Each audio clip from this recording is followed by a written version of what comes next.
This was the video that I was asking for.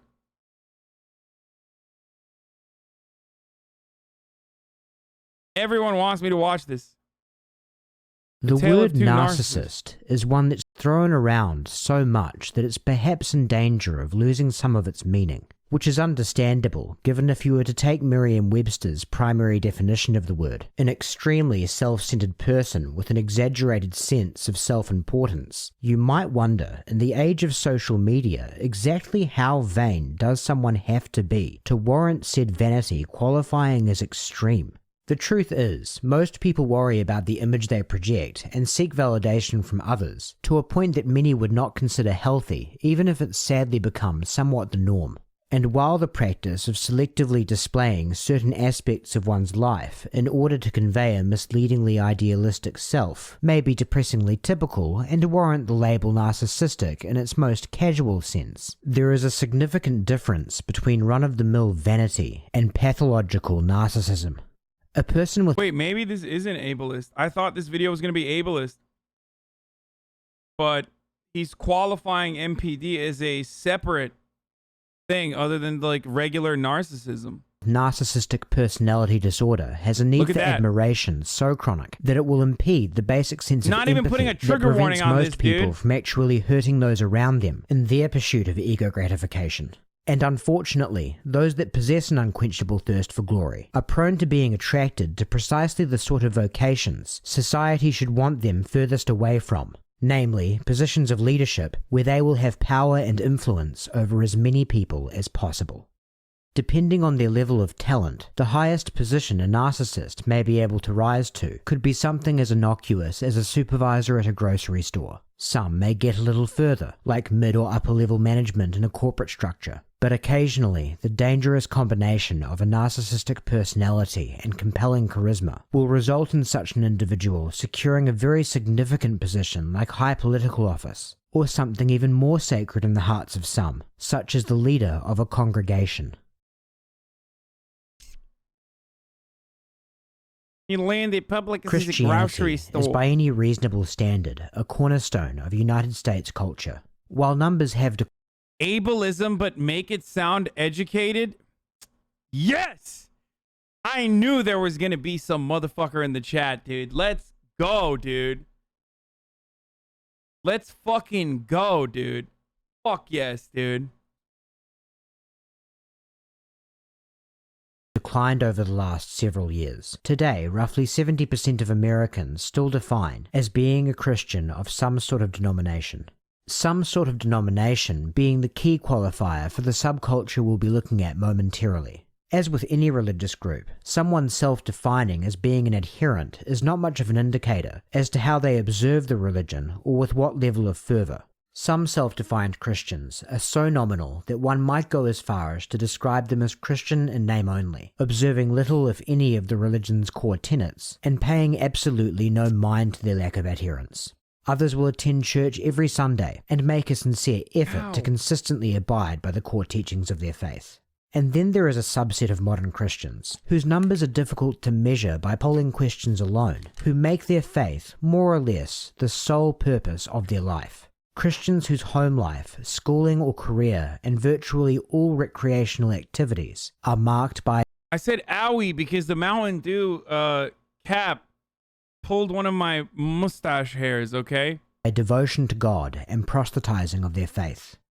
The 2006 documentary Jesus Camp provided an intimate window into a community of evangelical Christian youth who fall into this category, chronicling the lives of 3 children in particular as they attend the Pentecostal summer camp Kids on Fire School of Ministry. While the film billed itself as impartial, the vast majority of viewers would perceive the camp and its organizers in a negative light. That may be owed less to bias editing than to the fact that scenes of unambiguous indoctrination and overt politicization in presentations and activities designed for children are bound to be off-putting for virtually everyone outside that community, no matter how they're cut together. But in coupling the unpleasant brainwashing of the documentary's subjects with their own endearing innocence, Jesus Camp manages to deliver moments that are simultaneously excruciating and precious.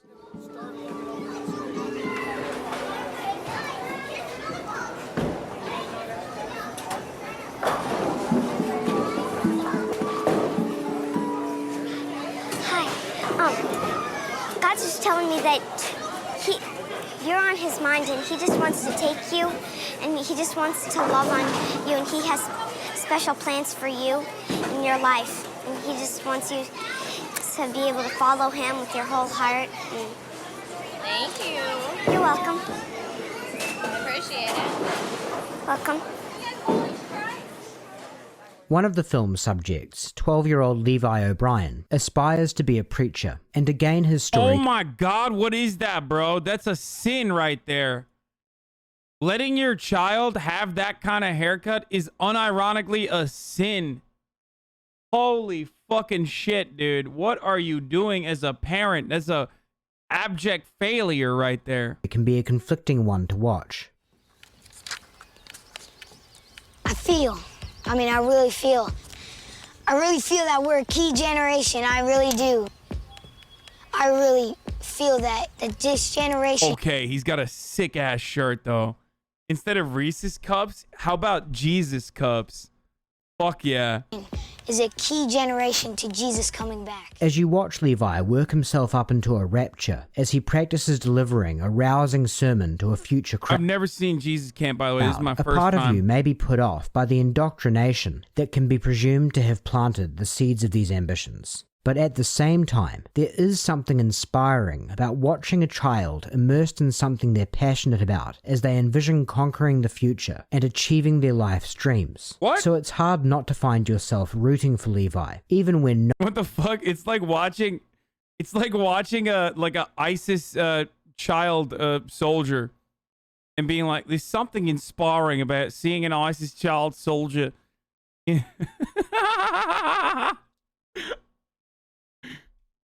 There's got to be something inspiring about a child soldier working his way up the ranks. Knowing his ambitions do in all likelihood stem from unethical conditioning, which brings us to the real subject of this video's first half. Toward the end of the film, Levi gets the opportunity to attend a service at New Life Church in Colorado Springs, where he witnesses a sermon by the megachurch's pastor, Ted Haggard. We've decided the Bible is the Word of God. We don't have to have a general assembly about what we believe. It's written in the Bible. All right? So we don't have to debate about what we should think about homosexual activity. It's written in the Bible. I hate these people so much. They are the worst scumfuckers on this planet, dude. Literally, like, they prey on poor people, weak people. They sell them this notion of salvation. Fucked up. I think I know what you did last night. The point I want to get across is you need to make sure in your home you have a few core beliefs. And we as Americans, those of you that are citizens of the United States, you need to make sure our nation has a core belief, and as we settle those philosophies correctly, then our freedom... While the pious jeering of Haggard may be very unpleasant to virtually everyone outside the audience that it's intended for, there's no denying Haggard is supremely talented at delivering it, and predictably, Levi is enamored. And after the service, he gets the chance to meet the man who embodies everything he wants to be when he grows up. The exchange they have lasts for only a few minutes, yet it tells you an awful lot about Ted Haggard. My name's Levi. Hello, Levi. Ted Haggard. I'm senior pastor here. You see, yeah, I guess. Okay. Yo, this kid stays drippy, dude. What the fuck is this? Yo, what is going on, dude? I want to find where he's buying his shit so I can buy it too. What the fuck? I can't focus on anything else, dude. My man's got that fucking Jesus drip, dude. God damn, holy Lord, wash down upon me so I can find these goddamn thrifts, dude. These thrift finds, dude. He's got a mosque on his chest. Okay, you figured that out? Yeah. What's your name? Oh, it was a good sermon? It was. Oh, you do some preaching? Yeah, I preach. What's your favorite subject? My favorite subject, I like faith. Faith. That's my favorite. Oh, oh yeah. Okay, good, dude. Oh, I'm a preacher. What's your favorite subject? Faith. Oh, I'm a preacher. What's your favorite subject? God. I like God, dude. That's fabulous. Yeah, I like faith. So, do people like hearing you preach? It seems everybody pays attention more, you know. Kids is preaching. Is it your content or is it because you're a kid? I don't know. Yeah. Well, you'll know. I guess it's you'll know when you're both. 30. I say, Oh my God, this guy's a fucking asshole. He's just ripping them, dude. What? Hey, they only follow you because you're a child. You fucking stupid child. Your cute kid thing until you're 30, and by then you'll have good content. On a surface level, what Haggard just said Get could be fucked, dude. Hey, what's up? This is what I think about you and Jesus. Fuck you, kid. I did not expect that. I thought these guys are like... I thought these guys are like always fucking smile talkers. You know what I mean? Like constantly and consistently being like... over the top nice and shit. Maybe I'm mistaking them for Mormons.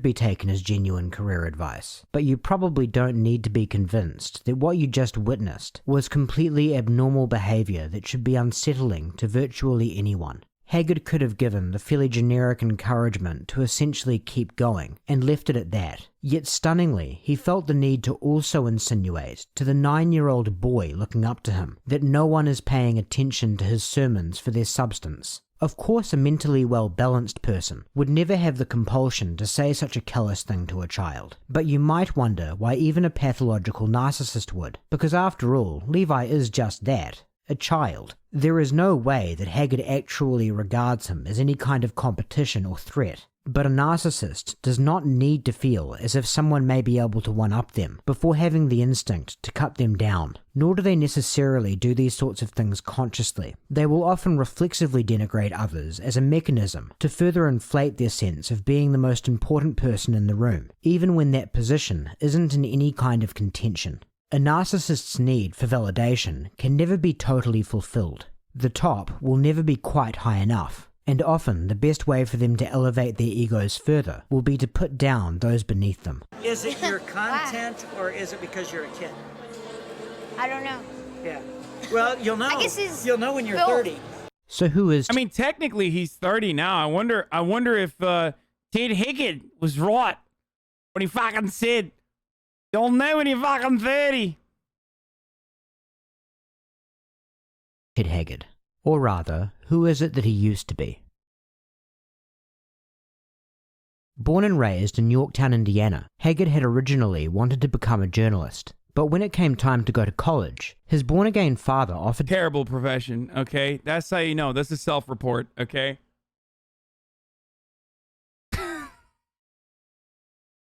No good person wants to become a journalist, boys. to buy him a new Pontiac Le Mans if he agreed to attend the evangelical Oral Roberts University instead of studying journalism at a secular educational institute. This put Haggard at somewhat of a crossroads. On one hand, journalism was still his preferred career path. I mean, I'm making fun of myself as well, and not just Ludwig, okay? And Oral Roberts was unlikely to aid him as well in pursuing it as alternative colleges he had been accepted into. But on the other hand, he wanted the car. I like that everybody's first thought was Ludwig, though. And so Haggard hatched a plan that could both help him attain the fancy new vehicle and make his mark as an up-and-coming investigative reporter. He would attend Oral Roberts and use his time there to pen a tell-all book about life inside an evangelical college. However, sometime during his attendance, Haggard experienced an internal shift, and for whatever reason, whether it be his stated one of being called by... Do your fans even like you?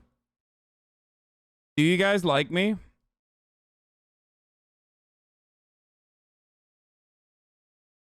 There you have your answer.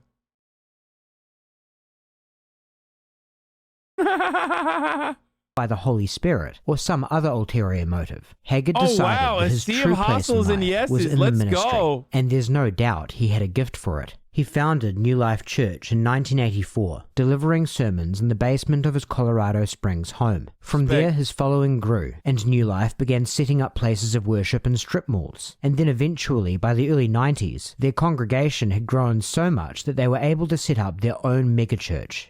In just 15 years, Haggard had gone from a born-again undergraduate to the leader of one of the most high-profile churches in the state of Colorado. But his influence in the evangelical community was not limited to the Centennial State.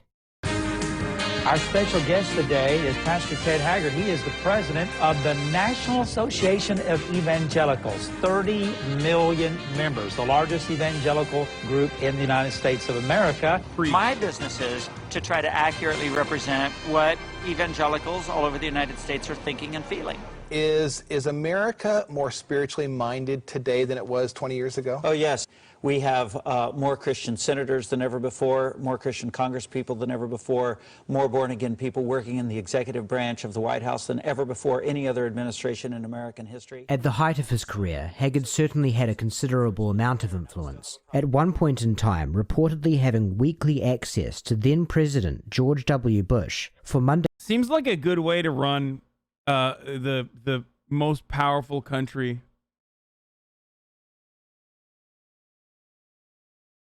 I think.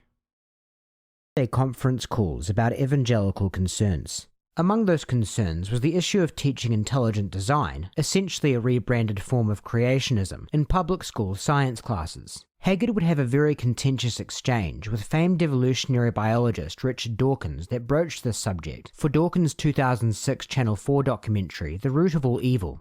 It's a back and forth that serves to illuminate Haggard's remarkable sense of self-confidence. We fully embrace the scientific method as American evangelicals, and we think as time goes along, as we discover more and more facts, that we'll learn more and more about how God created the heavens and the earth. The scientific method clearly demonstrates that the world is 4.5 billion years old. I mean, do you accept that? Yeah, you know what you're doing is you are accepting some of the views that are accepted in some portions of the scientific community as fact, where in fact your grandchildren might listen to the tape of you saying that and laugh at you. You want to bet? Sometimes it's hard for a human being to study the ear or study the eye. Why couldn't these motherfuckers just stay dunking on these dudes?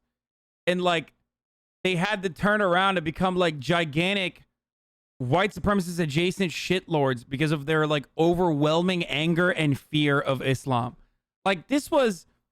Even when it comes to like fucking debating mullahs and shit, you know what I mean? Like, I have no problem with like dunking on fundamentalists, but like, why? Like, why do they have to become just such fucking asshats, dude? Anyway. And think that happened by accident. I beg your pardon, did you say by accident? Yeah. What do you mean by accident? That the eye just formed itself somehow. And who says it did? Well, some evolutionists say it did. Not a single one that I've ever met. Really? Really? Oh. You obviously know nothing about the subject of evolution. Or maybe you haven't met the people I have. Without getting... Okay, that's so crazy. Like, what if you met a fucking evolutionist? Like, what if you met a scientist, apparently, that, like, agrees with your worldview? That literally does not mean anything. What the fuck, dude? Oh my lord. Getting into the finer details of evolutionary biology, Haggard's point of contention is that complex structures such as the eye can't be explained by random mutations coupled with the gradual process of natural selection, somewhat of a hobby horse among creationists. This claim has zero clout in the scientific community. When Dawkins objects to Haggard's use of the word accident, he is not contending that there was any sort of deliberate plan behind the evolution of eyes, but rather that while genetic mutations are random, the ones that get passed on are not favoured by mere coincidence. An animal that has an ever so slightly better ability to detect changes in light and shadow than others will be more equipped to evade predators and therefore pass on their genes. Over the course of many, many generations, that process will result in a species developing more and more advanced visual capacities, and eventually, in some instances, result in a structure as complex as the human eye. In short, there is no difference in principle to the evolution of intricate features and rudimentary ones. But you see, you do understand. You do understand that this issue right here of intellectual arrogance is the reason why people like you have a difficult problem with people of faith. I don't communicate an air of superiority over the people because I know so much more. That's literally false. That's false humbleness, okay? That's false modesty.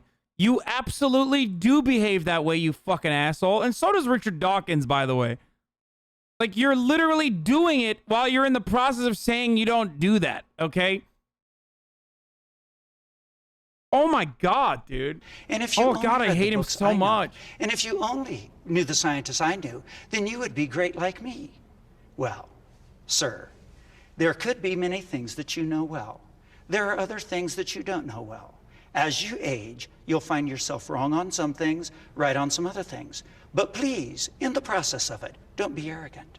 There are many. The reason why he's tackling the fucking tone here is because, like, on the basis of having like a logical or rational debate about this issue in and of itself, like he's lost on. There's no amount of like evidence he can bring to the table beyond like anecdotes, right? About the way that the world was created. Like, he just has what his interpretation of the fucking religious text is versus, you know, the scientific consensus and like basically thousands of years of scientific communities and the culmination of their understanding of the world and how it developed. So like, of course, that's why he's like, well, even if you're wrong or I'm wrong, well, you know, you probably shouldn't be so arrogant about your point of view. And yes, Richard Dawkins is kind of a fucking clown ass, okay? I mean, he is. But you know, he's right to be a dickhead here, especially when talking against someone so delusional, who holds so much power. Holy fuck. Atheists are just as illogical as evangelicals, but at least they cite science. People of all kinds of intelligence and personality types that subscribe to theories like young earth creationism for reasons of religious faith. What makes Haggard's encounter with Dawkins stand out is not the arguments he's making, vacuous as they may be, but rather the manner in which he is making them. Imagine standing across from one of the world's leading experts in a field, who also happens to be 15 years your senior, forcibly arguing with them over their area of expertise, and then capping it all off by insinuating that they are arrogant after telling them what lessons they will learn as they grow older. And of course, Haggard was interested in matters of public policy beyond inserting pseudoscience into taxpayer-funded classrooms. He did his part to rally the evangelical community around the re-election of President Bush in 2004, when one of Bush's main campaign tactics was to bolster religious turnout with ballot initiatives to enshrine bans on gay marriage in various state constitutions. Here's something that's very important for every... And here's the worst part about it, is that, like, if you're keeping to yourself and you believe in God, I mean, these guys go way beyond that and like are super predatory regardless. So even then, even if they're keeping to themselves, they're technically not.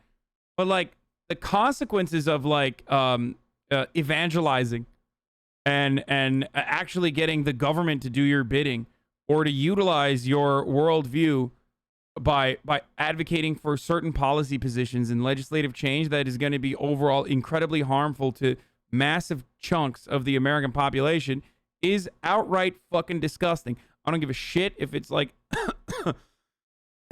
I don't care if it's Islam at the heart of that. I don't care if it's fucking Christianity at the heart of that. It is incredibly fucked up. Incredibly fucked up. Al-Qaeda all the way. Everybody to understand, if you believe anything, then some people feel bad about that.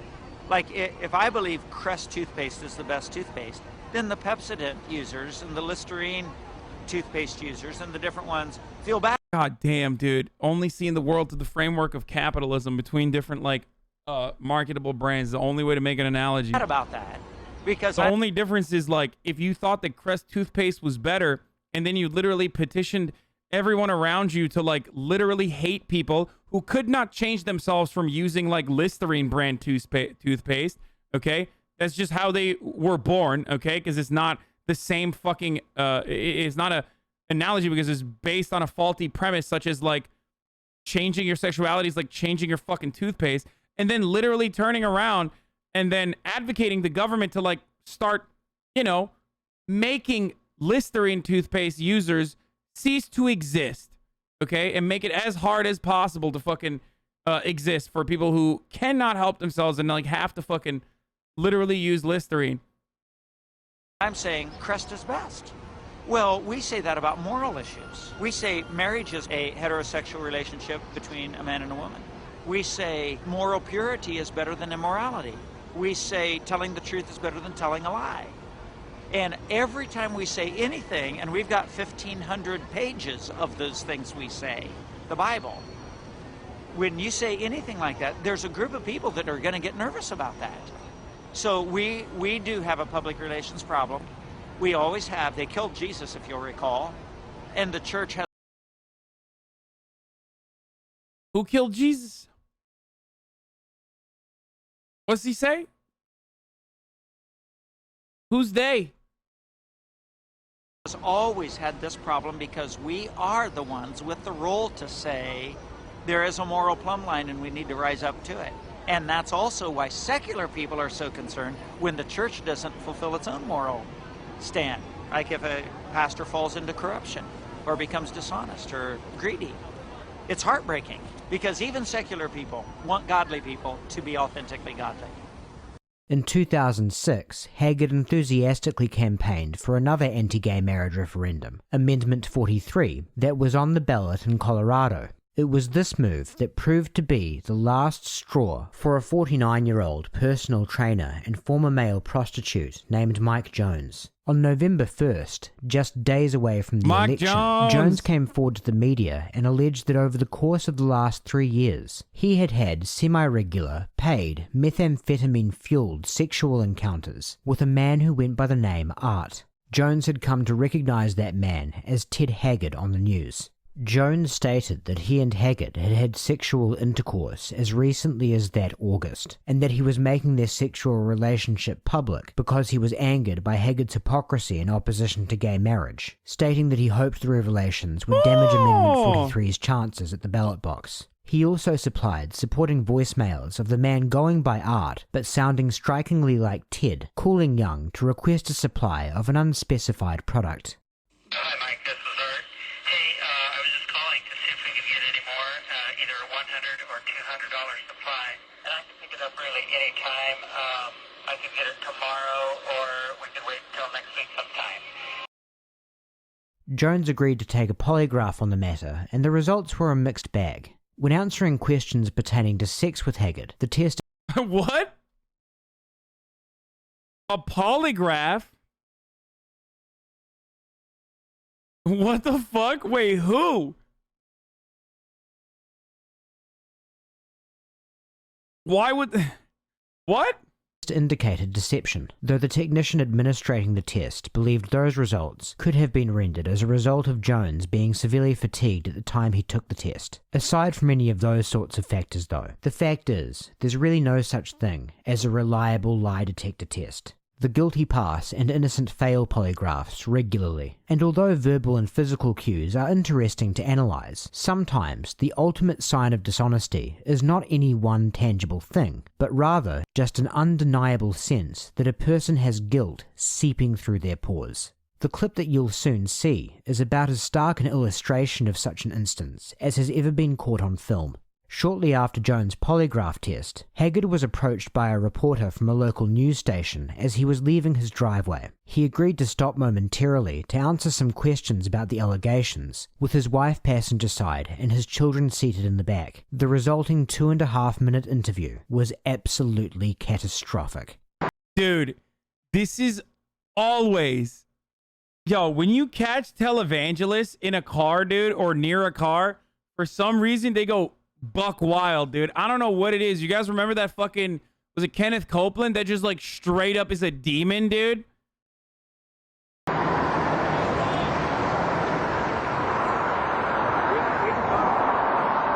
Obviously not as demon-like as running at top of the hour ad break right here.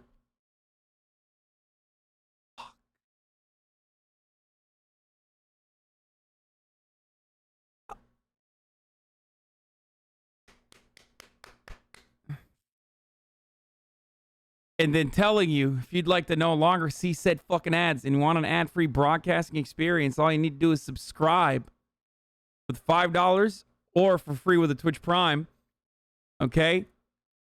Or with an ad block or a VPN. God, dude, that was good. That was fucking woo! On fire, boys. I'm on fire. Jesus, hold me. God damn, I say, God dang. I say, God dang. Yeet, yeet.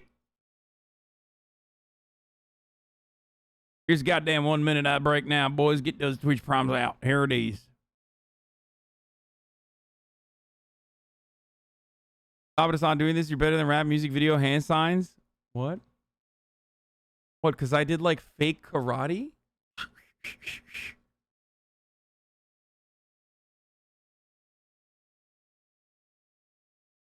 Why you do this, lol?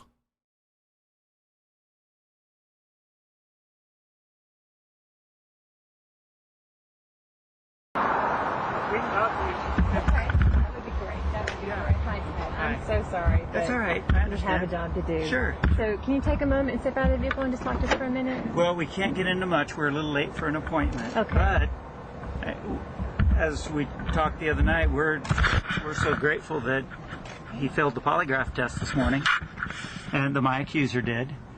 And we have gathered together this outside board of overseers, and they're going through the process of investigation and finding out what needs to be done to me. You know, I've put myself on an extended, what do we call it, suspension of my senior pastor's role. I resigned from the NAE because both of those roles are based on trust. And right now my trust is questionable. Right. Well, and the man who's making the accusations, Mike Jones, did fail part of the polygraph. It showed deception about having any kind of a relationship. Mm-hmm. He did not fail or did not directly address the aspect of any use of illegal drugs. Yeah, and all that's still a question that's out there. All that's got to be processed through, and I'm sure they're going to do that. And I know that Nicole asked you to deny, but I have to ask you again, have you used meth? No, I have not. Okay. And the voice expert that is in Denver that was hired by KUSA has matched now 18 of the words left on the voicemail message. I did call him. Voice. I did call him. And what did you call him about? I called him to buy some meth, but I threw it away. And who were you buying the meth What? What? What? Ah! That was scary. That literally was scary, dude. That, like, it's like you don't expect him to say that. Am I the only one who got scared by that?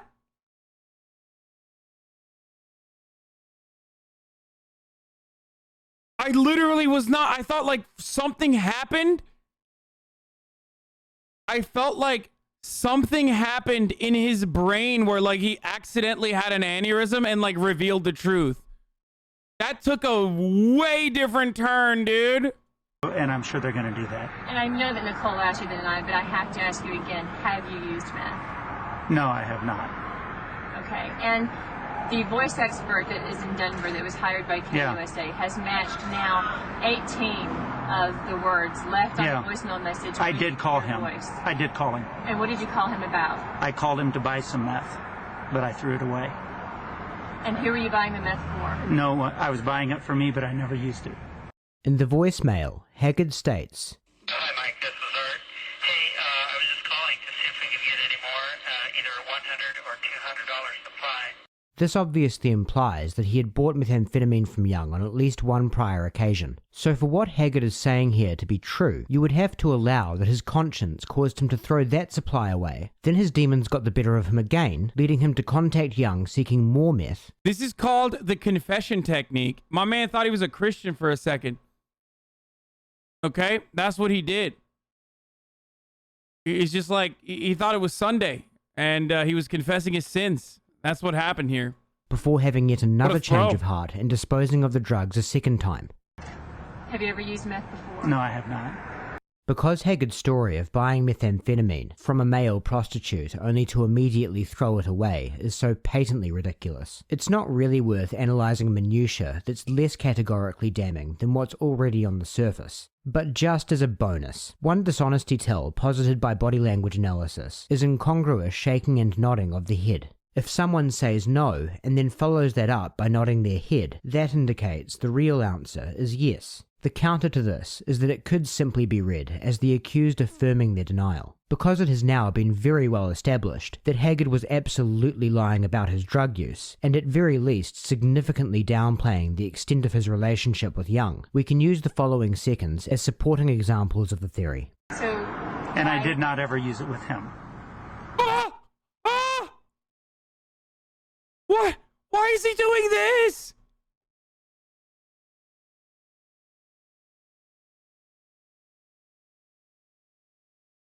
What the fuck is going on, dude? This dude could have literally gotten away with all of it. Like, absolutely zero people were expecting. I was not expecting this. I don't know about the story. I did not pre-watch. I don't know. I didn't pre-experience this. It is fucking wild, dude. This is wild. Okay, I have to pee so bad. I've been like holding it in because this shit is so compelling. Oh my fucking god. Did you ever have sex with him? No, I did not. And at what point did you decide to throw away the meth? Right after. I never kept it very long because it was wrong. I was tempted. I bought it, but I never used it. And how did you know that he would sell it to you? He told me about it. I went there for a massage. So, okay, we're late for our appointment, and so, but thank you for your work. How did you find him to get a massage from him?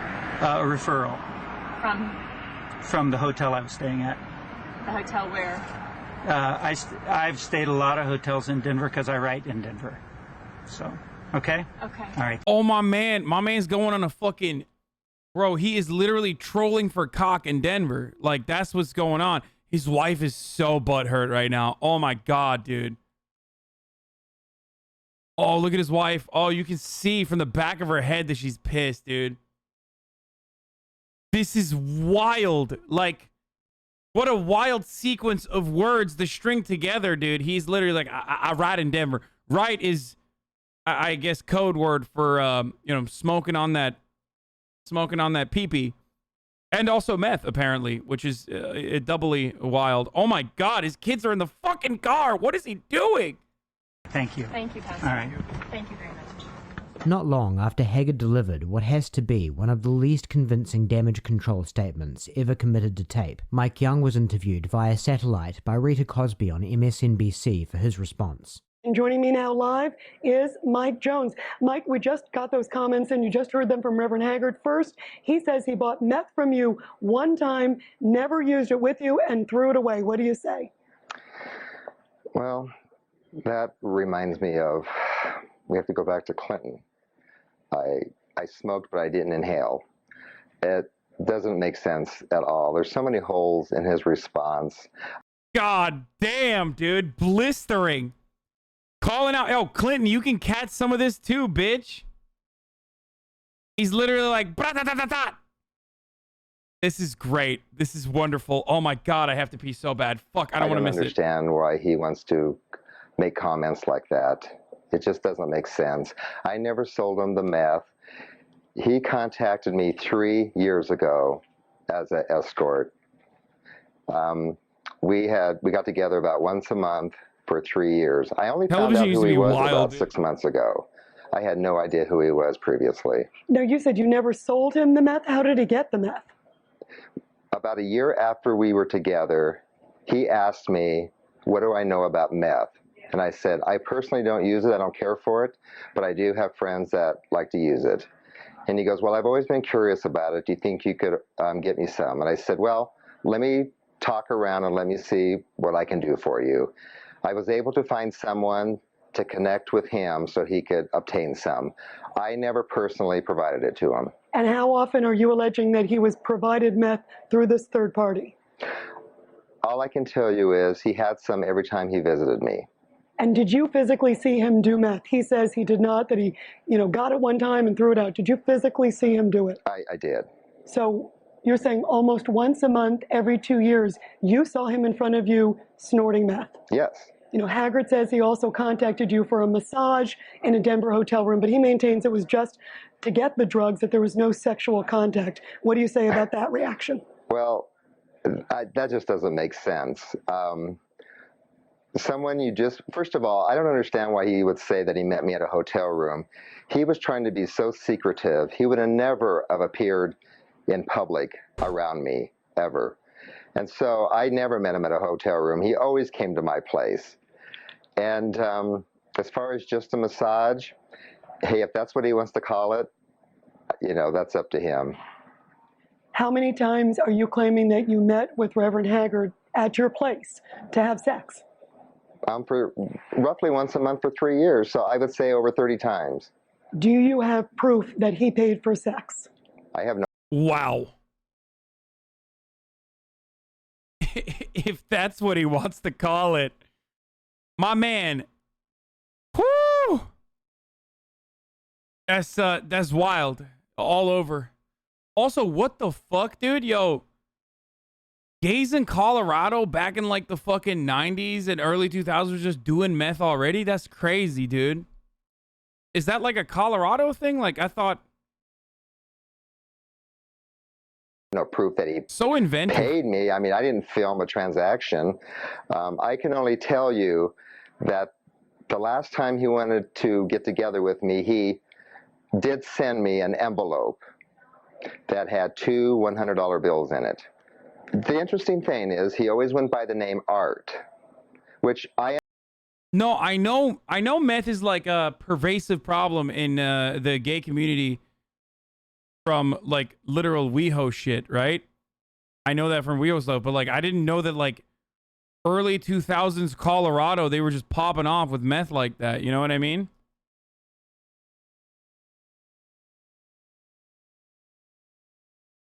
Feel me? That's what I was like. Or not early 2000s, late 2000s, I guess. I understand now, and I didn't know this. His middle name is Arthur, so now it kind of makes sense how he came up with the name Art. Can you hold up the envelope? I'm holding it up, and you can see Art in the corner over here. We're going to zoom that in, so if you can hold that steady there, Mike. Yeah. And you can, the postmark here is Colorado Springs. When did you end your relationship? Well, there was no emotions in this relationship at all. It was strictly business. And the last time strictly sex. And it ended in August. And why did it end? I don't know. He just stopped calling me. You have to understand, yesterday he was denying he even knew me. And then earlier this morning, he was admitting some of the allegations are true. The only reason he really came forward was he finally heard the voicemails, and it was his voice, and he had to admit it. Why are you? While it is true that an envelope postmarked from Colorado Springs and bearing the name Art, coupled with some voicemail, cannot be counted as categorical proof of Young's specific accusations, the point... He literally could have gotten away with it, I think. He has so much clout that, like, if he didn't do a major self-report for fucking literally no reason, other than, I guess, God told him he can't lie because lying is a sin, you know, so he was just, like, thinking maybe I could do, like, 75% of the sin and then 25% if I admit it, then, you know, we can... I don't know how fucking God math works, okay? I don't know how these evangelicals operate. But, like, he just straight up couldn't... He could have gotten away without saying anything. He would have been fine. The point he makes is a very good one. While he is able to produce some evidence to verify he and Haggard have absolutely been in regular contact, Haggard has nothing to back up his side of the story. And as Young also notes, Haggard has already been forced to walk back his initial claim to have not known Young at all, and he would continue to amend the extent of his transgressions. You guys like that God math? Haggard's most recent version is that he would indeed sometimes use methamphetamine to enhance masturbation to both gay and straight pornography, and that Young would masturbate him at the end of massages, which was also enhanced by the drug. But he's still adamant to this day that there was never penetrative intercourse. Whether or not that iteration of Haggard and Young's arrangement really is, finally, God's honest truth is, of course, completely irrelevant as far as Haggard's prospects of remaining a nationally respected leader of the evangelical movement are concerned. That much was effectively out the window, right from the word meth. After a period of administrative leave, Haggard was fired as a senior pastor at New Life Church on November 4th. He then went into several weeks of what was described as intensive counseling overseen by church leaders, and was famously pronounced completely heterosexual by Pastor Tim Ralph in February of 2000. Dude, completely heterosexual. I love that. No, dude, completely heterosexual, dude. 2007. That clean bill of sexual orientation, however, was not enough for Haggard to step back into his role at New Life. I know your hearts are broken today, but we're here to bring comfort, encouragement. It says a lot that, like, Christians weren't even focusing on the meth accusation, which, by the way, it is a, like, addiction is a sickness, right? Like, it's a disease. It should be treated like that. But, like, you know they don't give a fuck about it. They don't see it from that point of view anyway. But, like, it does say a lot that he's, like, they're not even remotely considering the fucking meth shit. And they're like, it's the gay stuff. Focus on fixing the gay shit, okay?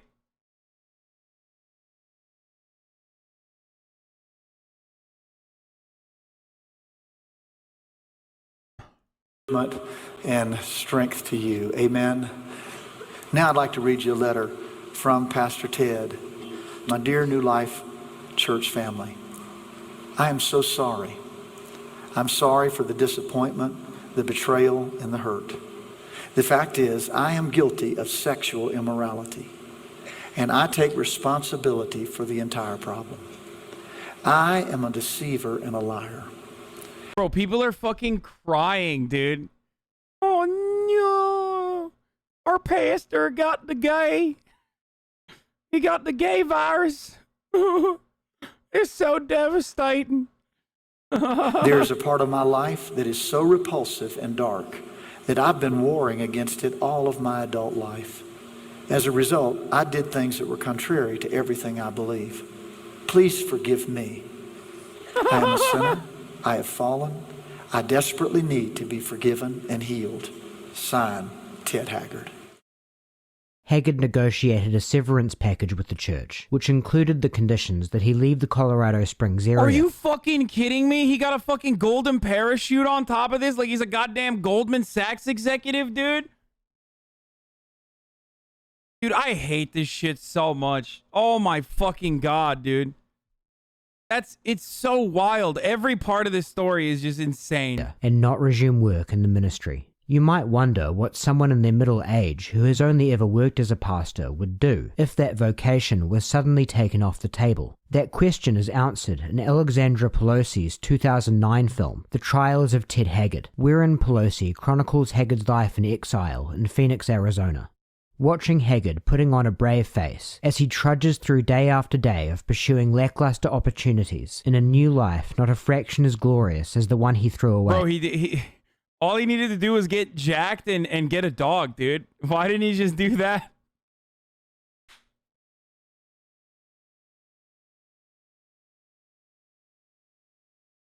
What a dumbass, dude. If only he knew. Is such a depressing viewing experience that it's hard not to feel some sympathy for the former pastor, even when knowing he brought it all on himself. We're driving to the University of Phoenix. I'm going to interview for a job there to walk people through the online program for the University of Phoenix. And this is incredible because I'm 51 years old and I've never interviewed for a job in my life. I feel like a 19-year-old or a 16-year-old. And so it's kind of exciting because I put my tie on thinking, ooh, I'm going to a job interview. There's nobody else that's had my experience in motivating people and encouraging people to do what will improve their life like me.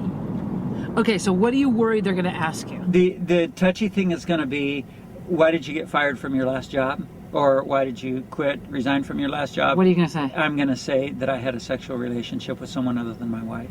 And that was a conflict, of course, with church, and you can't. You don't think they know that already? No, this guy won't know it.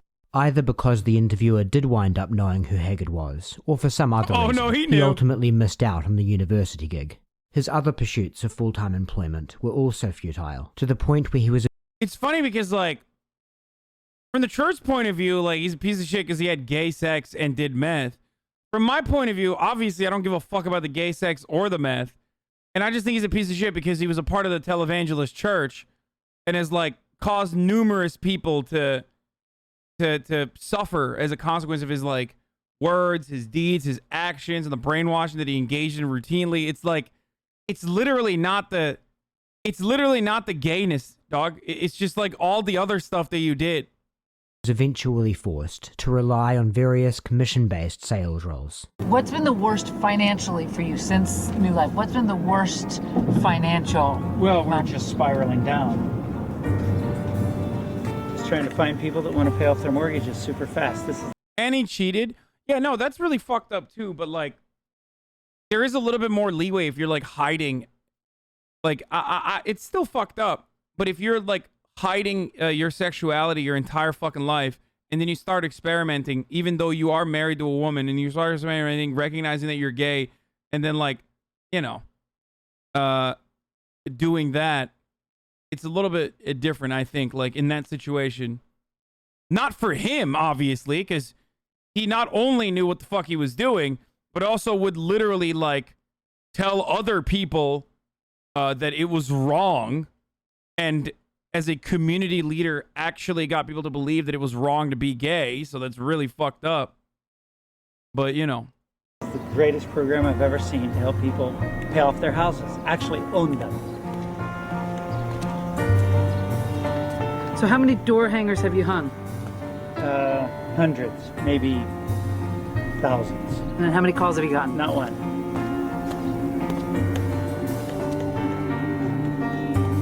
Hi, Philip. This is Ted, the health insurance guy. I'm available anytime. This guy can't catch a break, bro. He's just like went from one scam to another.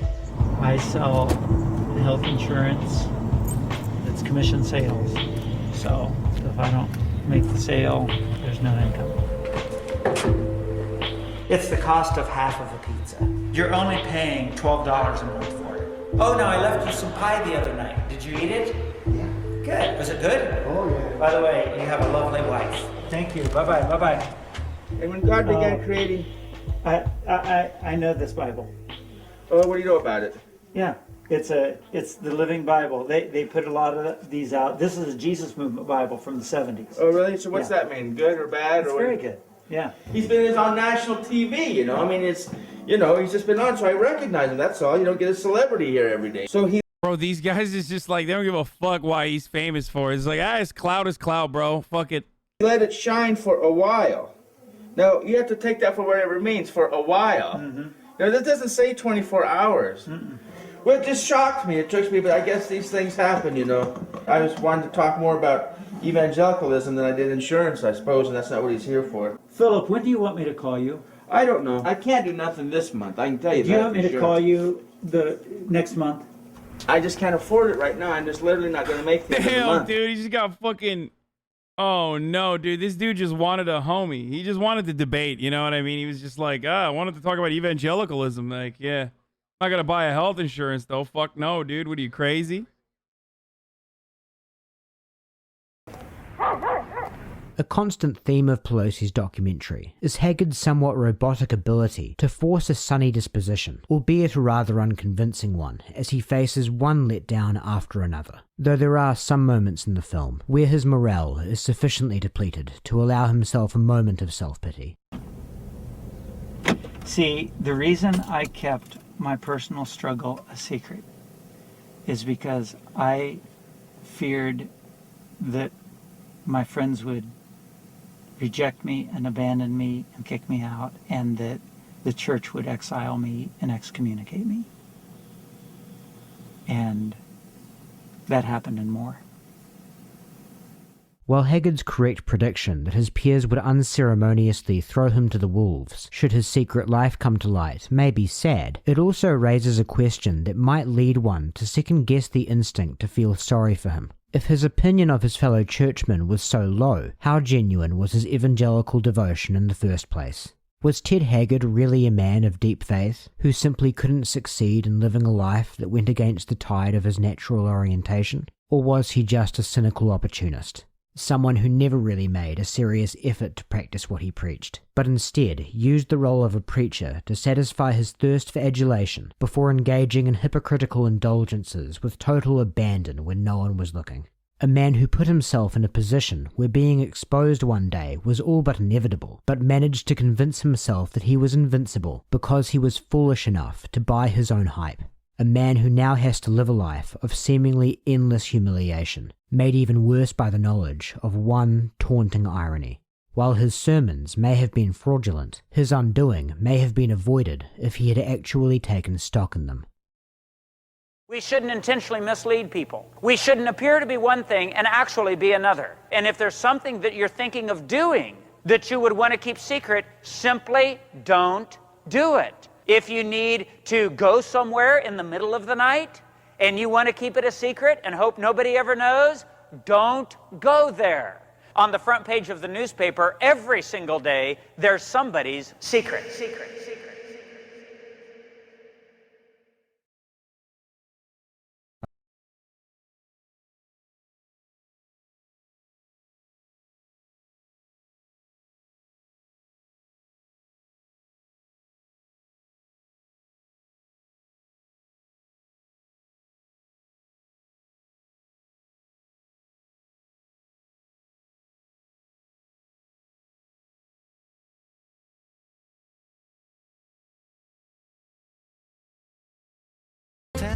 Comedian Bill Hicks once said, citing Mark Twain, that the last person who should be president is the one that wants it the most. The one who should be picked is the one who would be dragged, kicking and screaming, into the White House. It's a quip that perfectly captures the paradoxical nature of the Oval Office. The President of the United States is invested with an immense amount of power. They have the ability to affect the lives of millions of their fellow countrymen with the stroke of a pen, and to level entire nations with the pressing of several buttons. That being the case, the ideal, if not essential characteristics you should want to find in whoever holds the office, no matter their political ideology, should be those of modesty and even temperament. A person that has deeply held, genuine principles and a strong vision for the country's future, but at the same time is able to be pragmatic when called for, and surround themselves with learned experts that are willing to offer dissent when the need arises. But while there is no doubt that such people do exist, it's very difficult to imagine how anyone of this description would desire the position in the first place. To be a modest person with an even temperament would seem to necessitate not wanting to be the most powerful person in the world, let alone wanting it so much that you're willing to subject yourself to the soul-crushing grind that is a successful presidential campaign.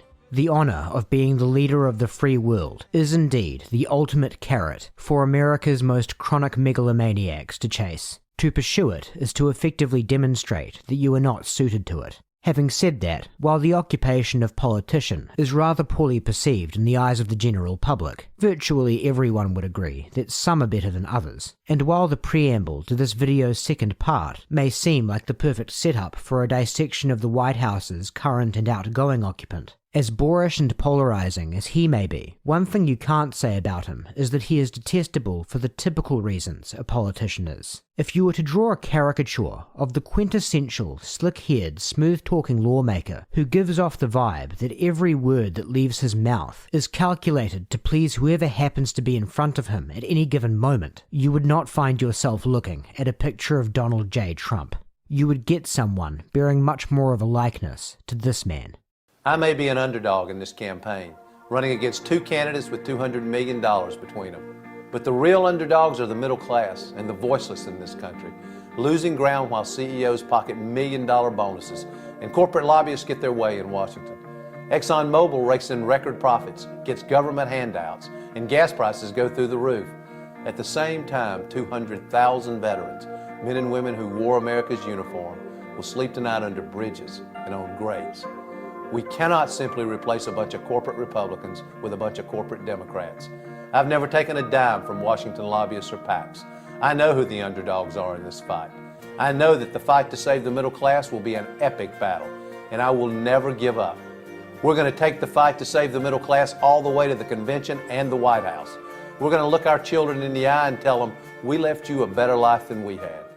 This is John Edwards. John Edwards ran unsuccessfully for president 2 times in 2004 and 2008, campaigning with a left-wing populist agenda, particularly in 2008, where his platform emphasized the need for a swift withdrawal of American troops from Iraq and an urgent need to correct wealth inequality between the mega-rich and America's working and middle class, positioning himself as a progressive alternative to other candidates he termed corporate Democrats. He ran on all of this despite the fact that he voted for the Iraq War as a senator, had just built an over 28,000 square foot house, was recently employed in an extremely lucrative deal by the New York hedge fund manager Fortress Investment Group, and was widely known to regularly pay $400 for haircuts.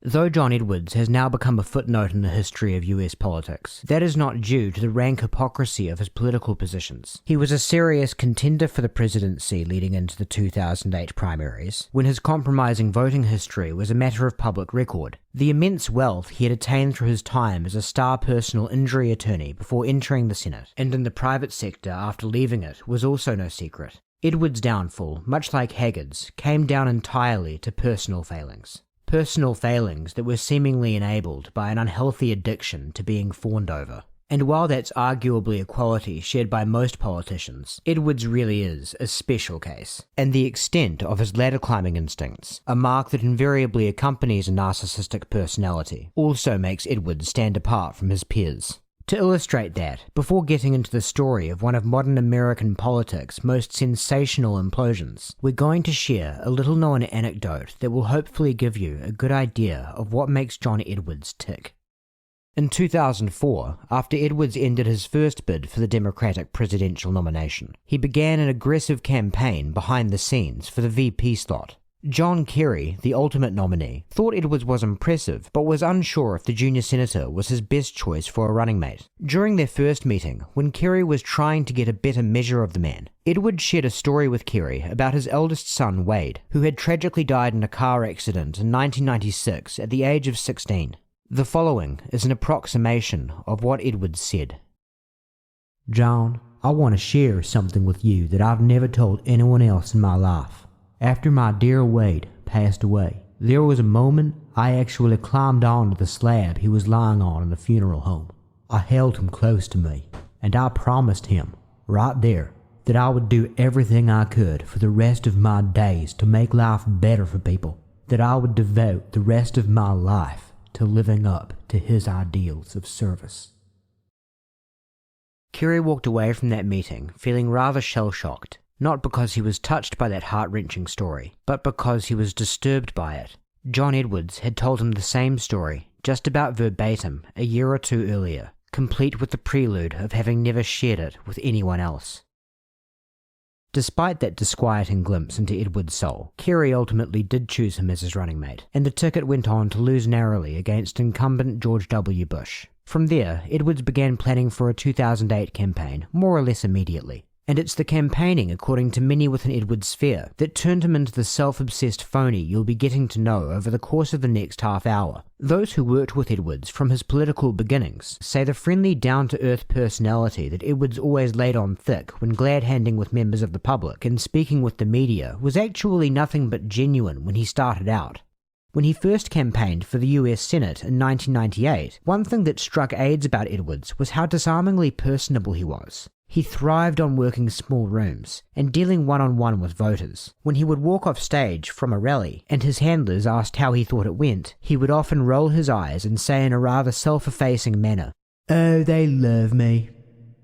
Then in the following years, as he came to be regarded as a rising star in the Democratic Party, those around him started to notice an unmistakable shift in his personality. He began complaining about being scheduled for smaller gatherings, clearly viewing them as a waste of his time. Now he lived for delivering stump speeches to a sea of cheering admirers. And when he was done, he would rush off stage in a state of euphoria and exclaim to his staff in total earnesty, "They love me!"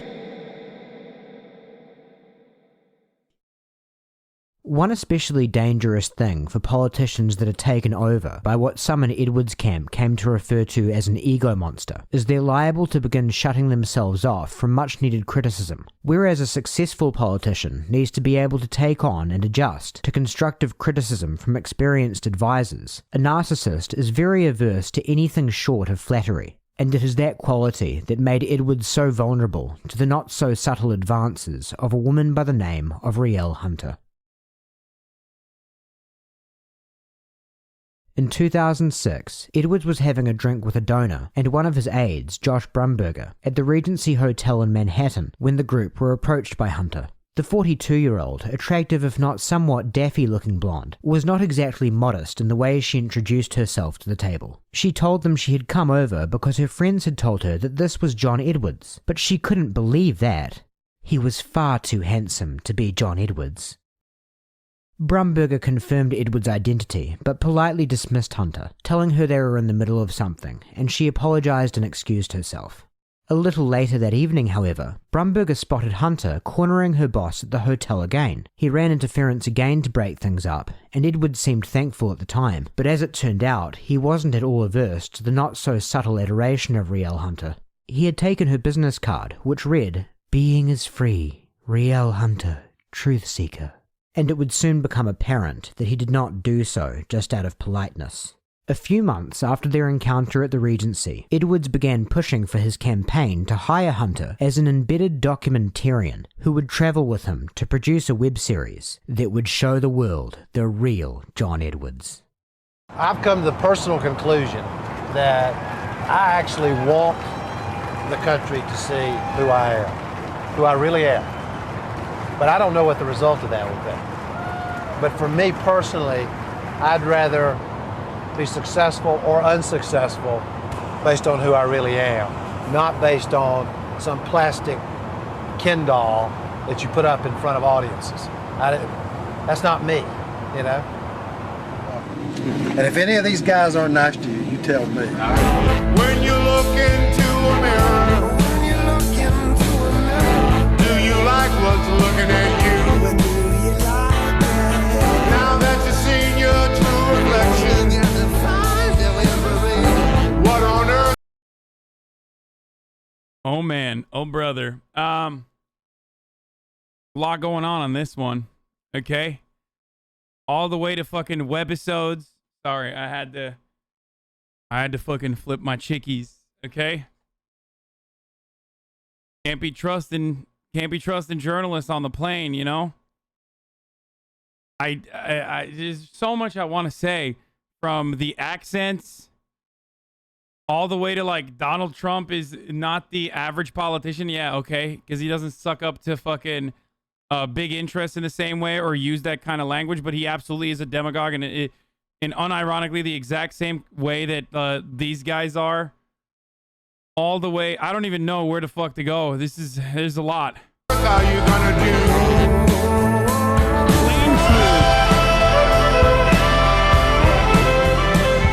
I wrote my speech out, by the way.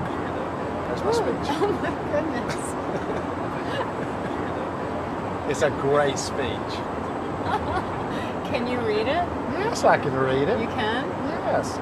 Moral issues facing our country. And I want to see our party lead on the great moral issues. Yes, me, a Democrat using that word. The great moral issues that face our country. For my money, you're looking for a role model and you're looking for a hero. You walk in any classroom in America and look at the man or woman in front of that classroom, teaching those kids.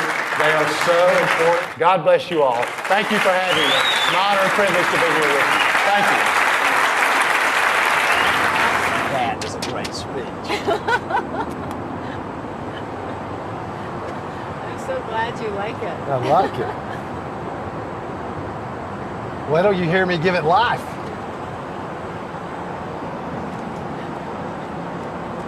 I think it helps, though, that you guys are filming all the time. You know, instead of just when I'm standing in front of a big crowd speaking. That's why this, I absolutely believe, has the potential of changing the way people do this in a very good way. In a very good way. Find some inspiration. It's down deep inside of you. His enthusiasm for the project was perplexing to those around him, given Hunter had little if any filmmaking experience, and her contract ran up to hundreds of thousands of dollars. But he was insistent, and Riel Hunter was soon by Edward's side, as much as just about any of his key advisors, despite not really seeming to do much of anything. The arrangement was sufficiently strange for it to raise a question in everyone's mind that was both obvious and extremely difficult to ask. Is he fucking her? The answer, of course, was yes, and most likely with some regularity, because we now know they became comfortable enough with each other to film their intercourse on at least one occasion, though thankfully the footage has never found its way into the public domain. John Edwards is not the first politician to get caught having an affair, and infidelity scandals have proven to be the type of thing that some are able to recover from. There are a few reasons why this particular one came to destroy Edwards' future prospects in public life irreversibly. One is the sheer scale of the trashy tabloid details that will continue to unfold momentarily, but arguably the most significant factor was simply the woman he was cheating on. Hi everyone, if the 3 worst words you can hear are, "you have cancer," the 4 worst are, "your cancer is back." This week, Elizabeth Edwards heard those words, and today she and her husband, presidential candidate John Edwards, went public. Her breast cancer, first diagnosed 3 years ago, has come back. It's stage 4, which means it's spread, in her case, to her bones. The American Cancer Society says 1 in 4 people with stage 4 breast cancer survive 5 years or more. When the Edwards appeared before cameras to talk about the challenges they face, you couldn't help but be moved by their grace and optimism. Elizabeth, first and foremost, how are you feeling? Actually, I feel fine. I mean, except for a cracked rib that is completely unrelated to any of the more serious issues I face, I feel terrific. I'm actually hoping that's one of the things that this discussion will fix, that people will see that, that you're not necessarily dying of cancer, but that you can also live with cancer, and that and you can live full lives, concentrate on the things that matter to you. We're all going to die, and I pretty much know what I'm going to die of now. But I do want to live as full and normal a life as I can from this point on. Have you received any additional information in the last couple of days about where the cancer might have spread?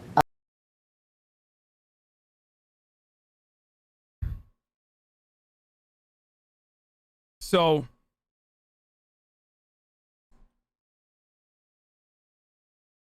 this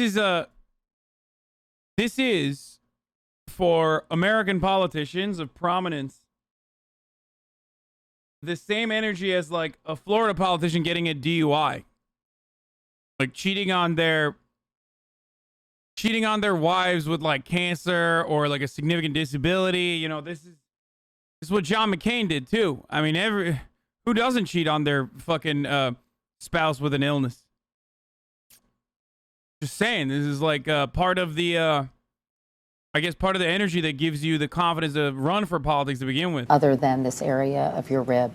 You know, we were on a real roller coaster, the two of us, on Wednesday. Tell me about that roller coaster. Well, we went to the hospital, and it became pretty clear to me that there were at least 2 or 3 suspicious places on the bone scan. Elizabeth looked at it, saw exactly the same thing. So both of us were worried before we even had the doctor interpret the bone scan. And then the doctor came in and confirmed what both of us already thought, which is that it looked like metastatic disease, that it looked like that the cancer was back. Tell me what went through your mind when you looked at that bone scan. Pain, hurt. I mean, for me, I was very worried about the woman I loved more than anything. I was pacing back and forth in the Bro, she's looking at him like, I don't believe you. room where the bone scan was being done, trying to look at it from every angle and see if it went away some way. Yeah, I wanted it to go away. It didn't go away. Cheating on your wife while she's stricken with cancer is obviously bad enough within itself, but on top of being unconscionably cruel and selfish, Edwards was also guilty of being an ingrate. Elizabeth had always been one of his biggest political assets, even before her national admiration was heightened after she used her initial diagnosis of breast cancer in 2004 as an opportunity to become a vocal advocate for healthcare reform. A very helpful thing Elizabeth Edwards brought to the table when her husband started running for public office was her appearance, namely her relative homeliness in comparison to John. A funny thing about good looks is while it's broadly accepted they can get you ahead in life, there are some contexts in which they can be a hindrance. When it comes to running for political office, being tall and handsome probably won't prove to be burdensome, but being a pretty boy, however, could cause some problems, and Elizabeth's presence often served to offset such problems. The 2010 tell-all book Game Change includes a small anecdote which summarizes this effect in about as blunt a manner as one could ask for. A member of a focus group that was being gauged on their reactions to John Edwards during his '98 Senate run was responding very coolly toward him, but began to soften up upon seeing Elizabeth. "I like that he's got a fat wife," they said. The fact that Elizabeth Edwards gave her husband an image boost, in part because many people saw her as notably less attractive than him, is of course a sad reflection of the general public's superficial values. But reality is what it is, and the revelation that he was in fact having an affair with a blonde socialite 11 years his junior would have caused a I'm a real American, brother. Look at me and my fat wife. Hey, he's got a fat wife like I do, brother. He's just like me. She's not even fat, by the way, which is like ridiculous, but irreparable harm to his image, even if it weren't for his wife's cancer. And yet in the beginning, John Edwards did shockingly little to conceal the affair. He would insist on booking Hunter on flights with him, even for trips that entailed nothing but meetings they would have no need to film. And for her part, Rielle Hunter also did little if anything to avoid raising red flags. She would heap praise upon John Edwards to a point that was beyond parody, telling him he could be a leader on the level of Gandhi or Martin Luther King. And of course, Edwards hung on every word of it. His staff, understandably, became very concerned about the relationship, and several of his closest advisors began begging him to cut Hunter loose from the campaign, but he was adamant that nothing untoward was going on and she was a valuable asset. Edwards was eventually convinced to let his embedded documentarian go by his closest advisor, Elizabeth. Elizabeth Edwards had been largely absent from the campaign during the time since Rielle Hunter had come on board, spending much of that period promoting her best-selling memoir, Saving Graces. But when she first laid eyes on Hunter and her interactions with her husband, it was as obvious to her as anyone else what was going on. John Edwards allegedly admitted to his wife that he had slept with Hunter, but only as a single one-night stand. he should have said, he should have foolproof. He should have went with a foolproof defensive. Well, I mean, she was filming everything, you know? That's why we had to film it. For the web series on YouTube. He apologized for his infidelity and promised to cut off all ties with Hunter immediately. But as had become custom at this point, he was lying. Edwards continued the affair while going to astonishing and morally appalling lengths to conceal it. He bestowed one of his closest aides, Andrew Young, with the responsibility of making travel arrangements and hotel reservations for Hunter. Young would make all of the bookings under his own name, so as not to alert Elizabeth Edwards when she was going over campaign financials. He often had to use his own credit card, and also fronted up cash for Edwards to pass on to Hunter, with Edwards promising to make Young whole when a large donation from one of his most wealthy supporters came through. Edwards and Hunter stayed in constant communication via cell phones they bought especially for the affair, and the constantly put upon Andrew Young was tasked with... What is going on with that hair, dude? He's got like the Twitch streamer head dent, but it's just like balding. I don't know what the fuck's happening there, dude. Catering to Hunter's every need. One day, when Young was desperately trying to get some respite from the incredibly draining and depressingly sleazy job that his longtime boss had burdened him with, he began receiving multiple calls from Hunter which he tried to ignore. When a fourth came through within a span of 1 hour, Young gave up and furiously answered her call, yelling down the line that someone better be dying or pregnant. Rielle Hunter's voice came back, sobbingly reassuring him that no one was dying. When Edwards received the news, it came as the ultimate blow that finally brought home the gravity of his misdeeds and their consequences. After a long night of hard talks with himself, he came to grips with the fact that the only reasonable next steps for him to take would be to come clean with his wife, children, and the nation, and take full ownership of his profound personal failings. It would be painful and an absolutely humiliating way to exit the race, but it was his only chance to begin piecing back together a shred of the reputation he once held as a morally decent human being in the hearts of his peers. There was no telling if Elizabeth would forgive him, and God knows she had every right not to, but she deserved to know the whole truth, and better late than never. And above all else, he could not allow an innocent to enter this world shrouded in secrecy and shame on his account. Being conceived as the result of adultery is a hard enough thing for a child to come to terms with, but that much was out of his control now. What was in his control was to not make that emotional burden worse by denying his child. He had created a horrible situation that was going to bring much pain to many people, and it was entirely the result of— No, you fucking annoying cringe lords. We're not going to watch anything about John McAfee today. Oh my God, I don't give a fuck, okay? I already talked about it. Jesus Christ, dude. Of getting swept up in his own ego, refusing to let what was best for those around him get in the way of his own shallow pleasures. But now it was time to begin turning things back around, by at long last doing what was hard, but what was honorable. Just kidding. John Edwards' reaction to Rielle Hunter's pregnancy was about as wretched as one could imagine. He flew into a rage when Young gave him the news, and raised doubts that the child was his on account of Hunter's promiscuity. Regardless of paternity, he asked Young to try and convince Hunter to have an abortion. Those talks were unsuccessful, and to make matters much worse for Edwards, some members of the press were starting to catch wind of the affair, though sparingly, very lowly ones. Sometime before Hunter's pregnancy, the National Enquirer had run a story alleging Edwards' affair with an unnamed mistress. Because of the publication's history of frequently reporting unsubstantiated, sensational gossip, the Edwards campaign were able to successfully dismiss the story as baseless slander from a supermarket tabloid. But the Enquirer's reporters were beginning— Sometimes they hit it right, dude. Hillary, 6 months to live, brother. To get increasingly hot on the trail, to the point they were starting to make appearances outside Rielle Hunter's house. This development frightened Edwards enough to lean on Andrew Young even more, and he convinced the 41-year-old aide, with a wife and 3 children of his own, to give Hunter shelter in his house.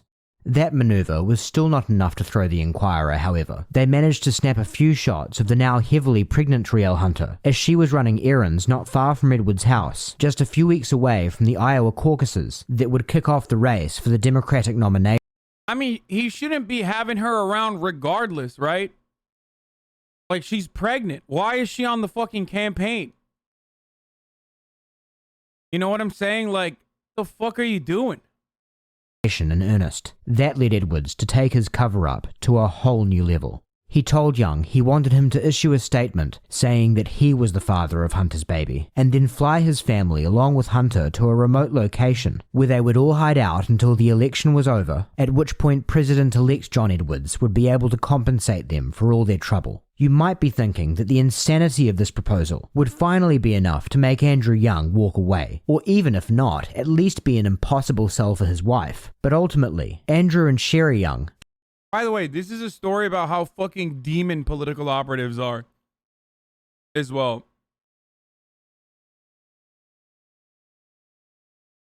She's pregnant, not disabled? Wait, what do you mean?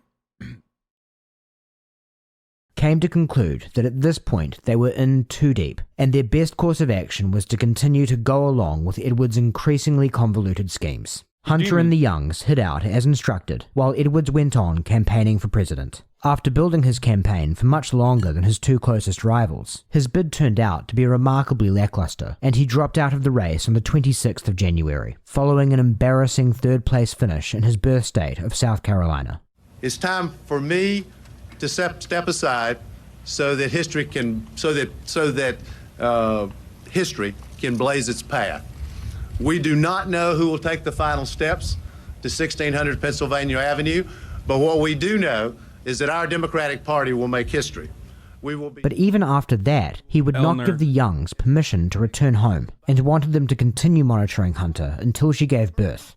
That day came on February 27th, with Hunter delivering a baby girl, Frances Quinn. At that point, Edwards gave the Youngs the all-clear to sever themselves from Hunter, but not before asking Andrew Young about the possibility of swiping one of Quinn's diapers for a DNA test, and even inquiring into the feasibility of forging a paternity test if they did not get the results that Edwards was hoping for. Evidently, neither of those ideas were ever actioned.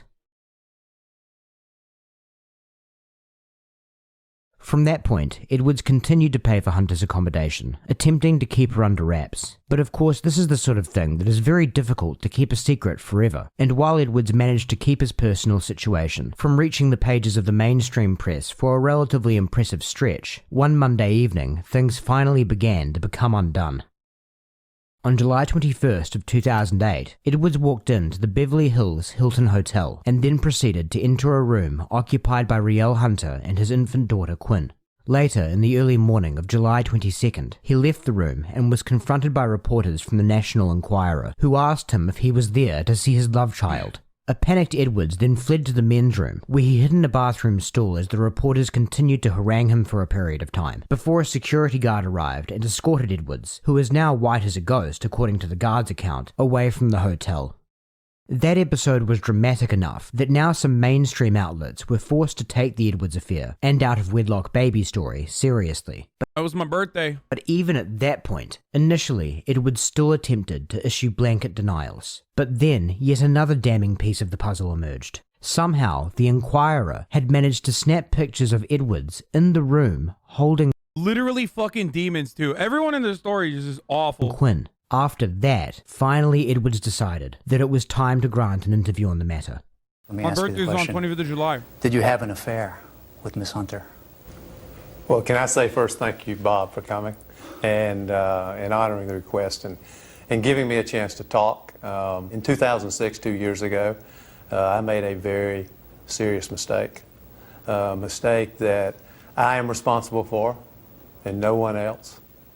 I, in 2006, told Elizabeth about the mistake, asked her for her forgiveness, asked God for his forgiveness, and we have kept this within our family since that time. All of my family knows about this. Damn, dude. That kind of rhetoric, my man's gonna be fucking done and not just on twitch.tv, if you know what I'm saying. And just to be absolutely clear, none of them are responsible for it. Stupid mistake. Is this affair completely over? Oh yes, it's been over for a long time. How long did it last, and when exactly did it end? Well, here's how I feel about this, Bob. I think that my family is entitled to every detail. They've been told every detail. Elizabeth knows absolutely everything. I think that's where it stops in terms of the public, because I think everything else is within my family, and those privacy boundaries ought to be respected. I know this is a very difficult question, but were you in love with her? I'm in love with one woman. I've been in love with one woman for 31 years. And she is the finest. And her name is God. Human being I have ever known. And the fact that she is with me after this having happened is a testament to the kind of woman and kind of human being she is.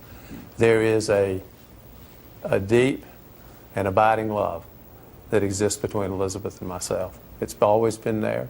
In my judgment, has never gone away. She's had enormous sympathy because she's also going through cancer. Yes. How could you have done this? Can I explain to you what happened?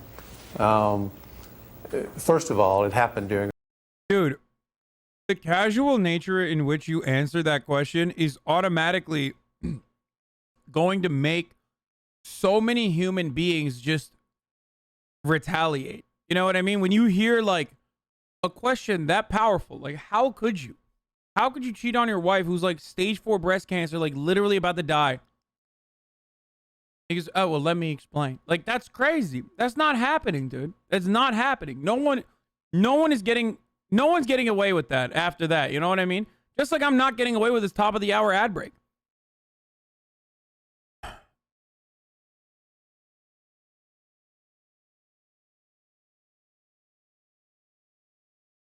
Where I will run a 1-minute ad at the top of the hour.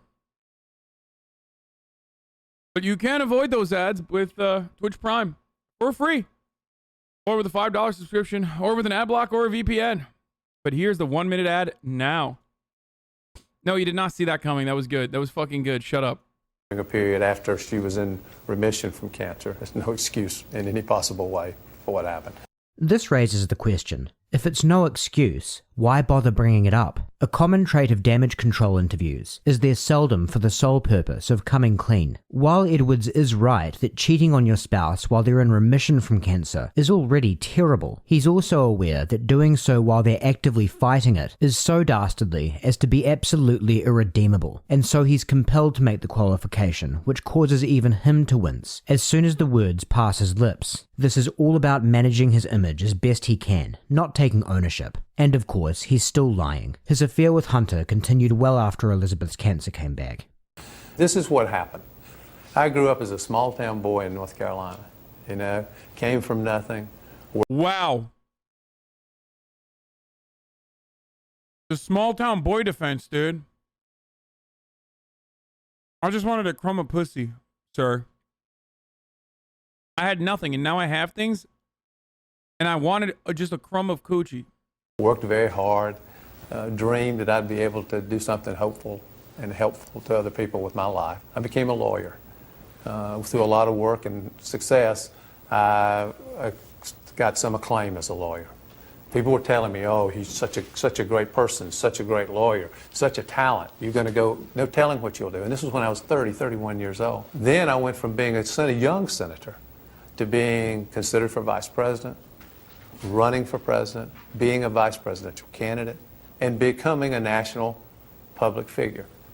All of which fed a self-focus, an egotism, a narcissism that leads you to believe that you can do whatever you want. You're invincible. What the fuck? And there will be no consequences. So nothing could be further from the truth. And credit where it's due. Edwards demonstrates a remarkable level of self-awareness and inward reflection in this moment. With most scandals of this nature, I literally was about to say, like, God damn, that's actually a pretty solid, like, admission and subsequent apology. And then he just, like, literally flipped it on the end to be like, yeah, but that's not me at all. Like, I thought this is the difference between someone with, like, a diagnosed narcissistic personality disorder who's working on it versus someone with MPD who says, actually, Sweaty, you're literally being ableist by not letting me behave this way. the subject will issue generic explanations. It was a moment of weakness, for instance. Edwards actually demonstrates a real level of depth in acknowledging the specific nature of what was behind his moral decay, that he let his achievements go to his own head. It's not an easy thing for someone to... He did not say that? Wait, no, I thought he was going to, in the end, not flip it and be like, and that could not be further from the truth for me. No, I understood what he was saying. What, did I misunderstand that? No, he literally fucking revealed all of his, like, flaws. Were you in love with her? I'm in love with one woman. A possible way for what happened. This raises the question, if it's no excuse... I grew up as a small town boy in North Carolina. You know, came from nothing, worked very hard, dreamed that I'd be able to do something hopeful and helpful to other people with my life. I became a lawyer. Through a lot of work and success, I got some acclaim as a lawyer. Oh, he's saying there couldn't be, that couldn't be further from the truth as far as the consequences. Okay, it's still narcissistic as fuck to just say like, oh no, there were consequences. Instead of being like, this was the reason why I was delusional and behaving in the way that I was. There's no excuse for it, but if you want to know what the reason is, that's the reason.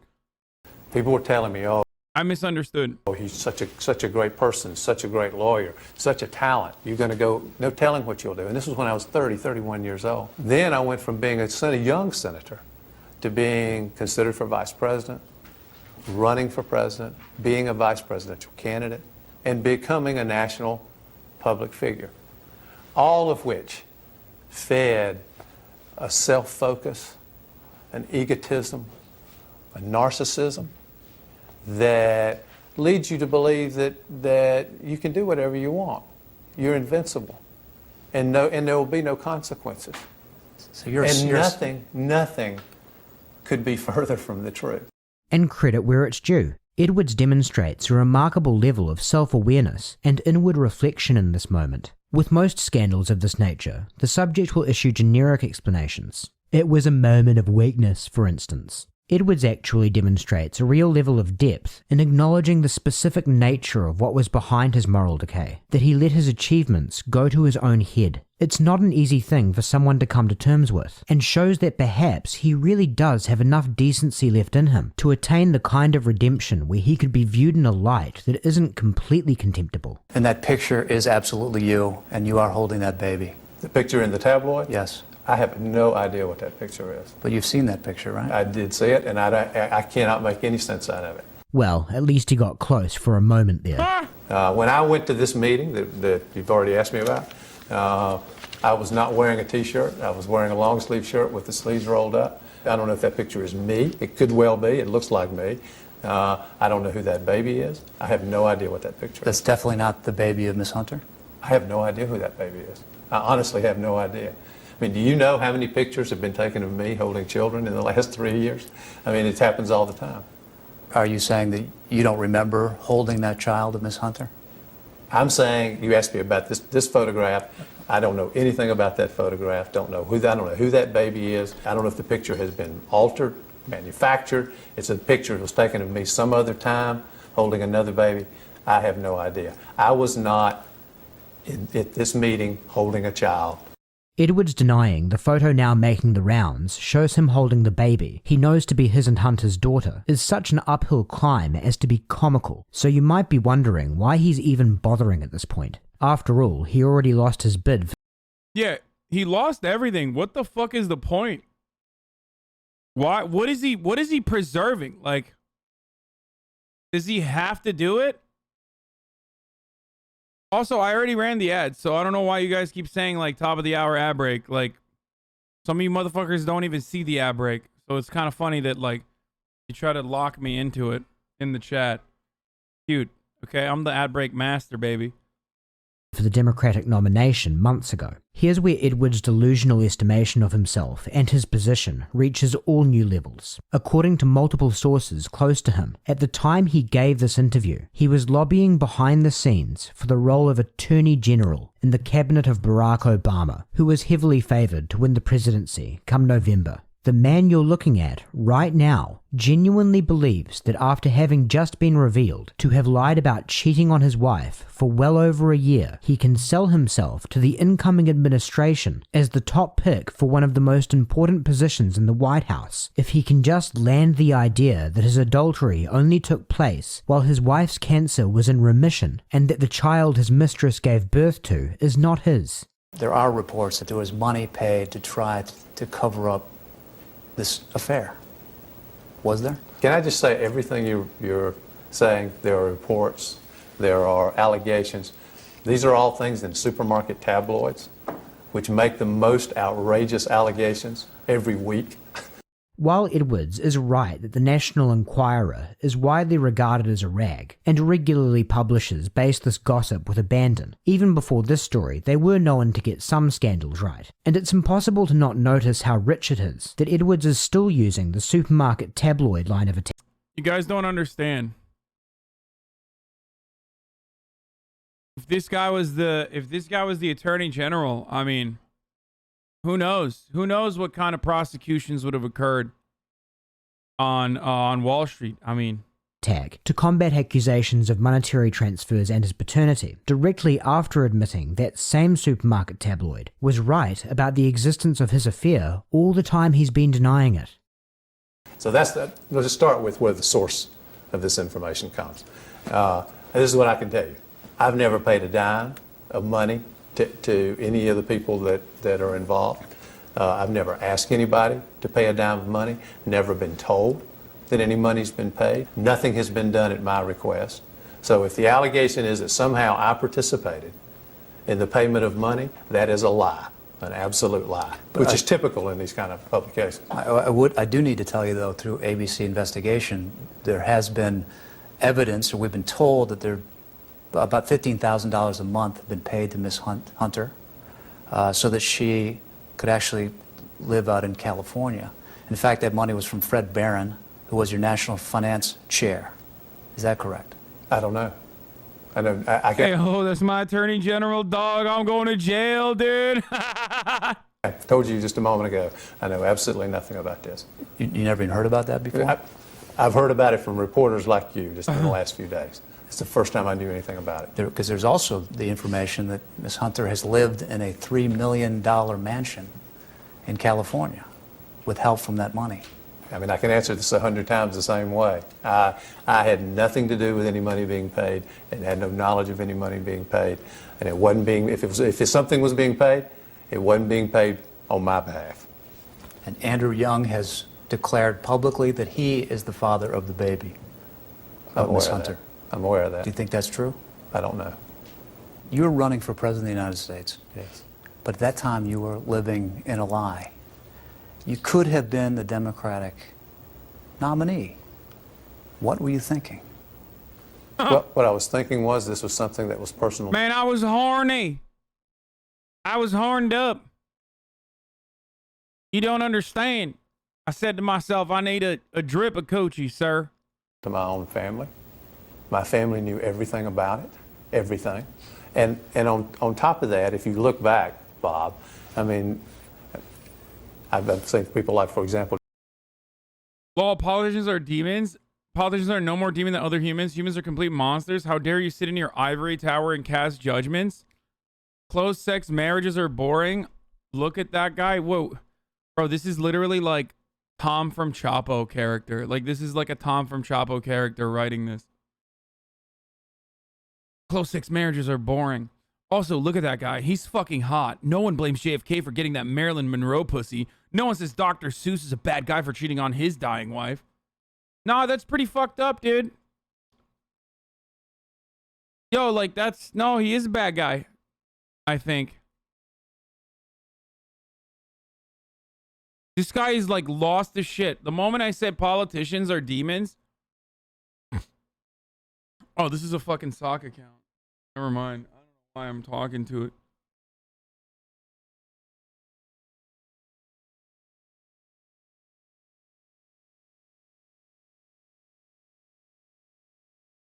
He's baiting. His name is Pushed Left.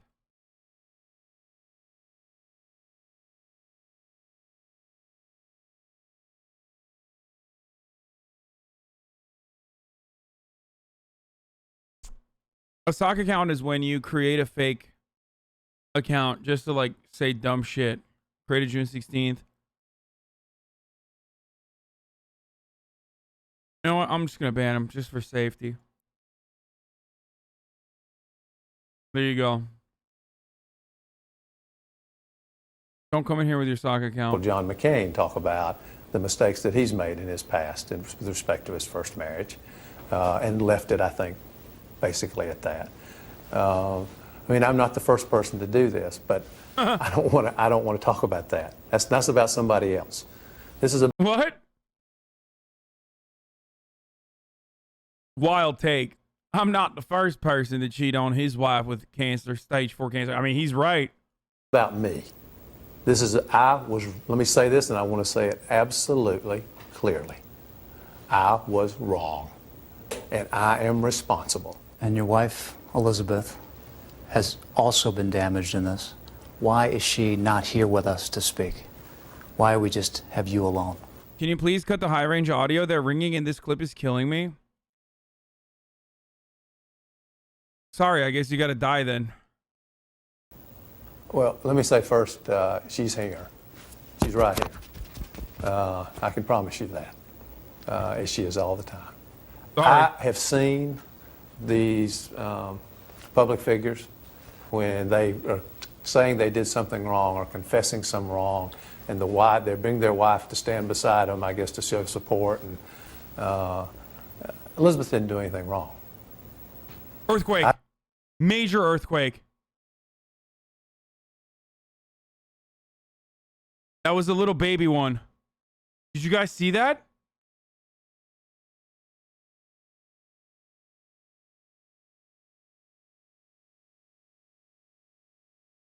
What the fuck?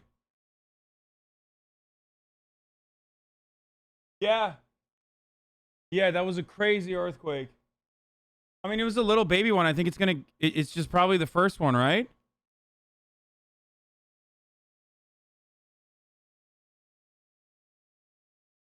Dude, that was wild. Okay, maybe it wasn't major, but like that shit fucking slid like, yeah, like the desk slid under me. It was wild. Wait, send me a clip. And the wife, they bring their wife to stand beside them, I guess, to show support. And wait, Elizabeth didn't do anything wrong.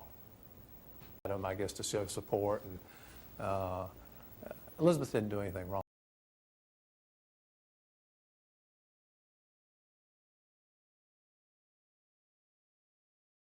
Don't watch clips go outside. Oh my god, what the fuck am I gonna do? No, it's not that bad. We're in fucking LA, dude. You kidding me? I think it was because I was like literally on my desk. What up, Carter, for the 20 months? Wait. I think it's gonna... Is this starting again? I wonder where it happened. Like, where was it, boys? Because,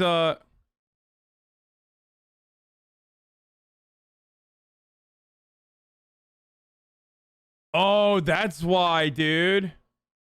It was in fucking Redondo Beach.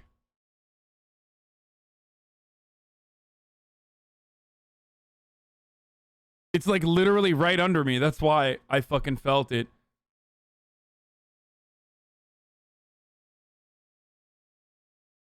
Like, it's literally Santa Monica.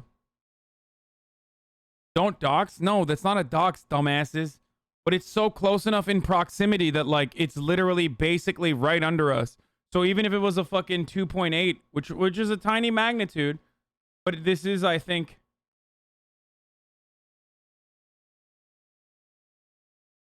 Wait, what the fuck? Actually, maybe not. Is it? Oh, yeah, it's a 2.8, which is a teeny tiny magnitude.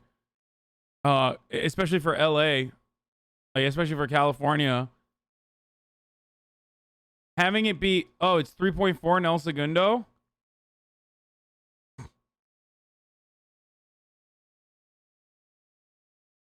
Oh. Well, regardless, it's like very close.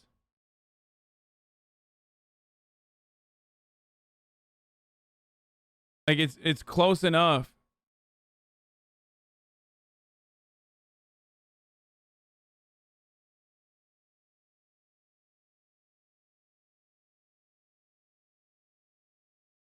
It was a 3.4.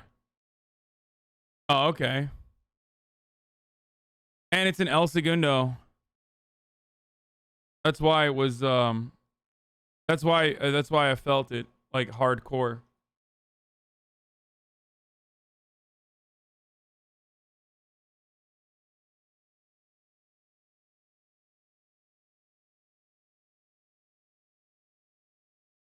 That was cool.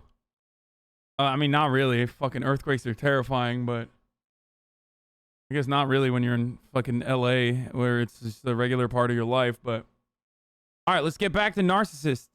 I not only didn't ask her to be here, I asked her not to be here. I have to be the man and take responsibility. And I don't need somebody, I don't need a shield. I know how widely admired Elizabeth is. I'm fully aware of that.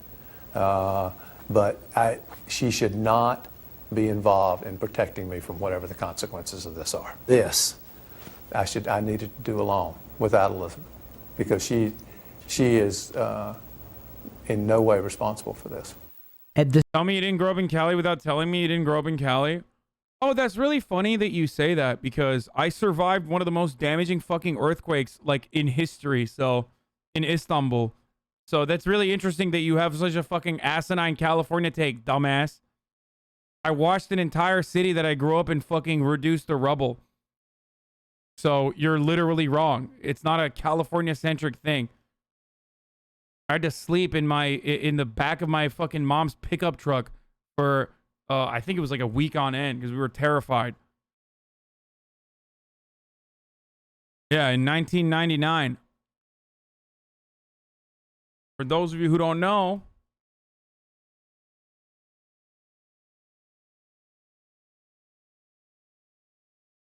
It killed 17,000 people and left more than 250,000 people homeless. And the magnitude was 7.6. For 37 seconds. Yeah.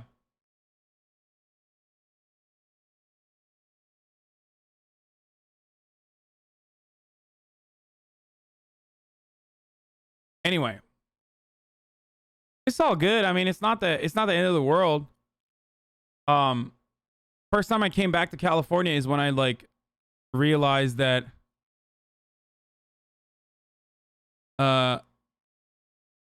like earthquakes are something that you just like, you know, live through.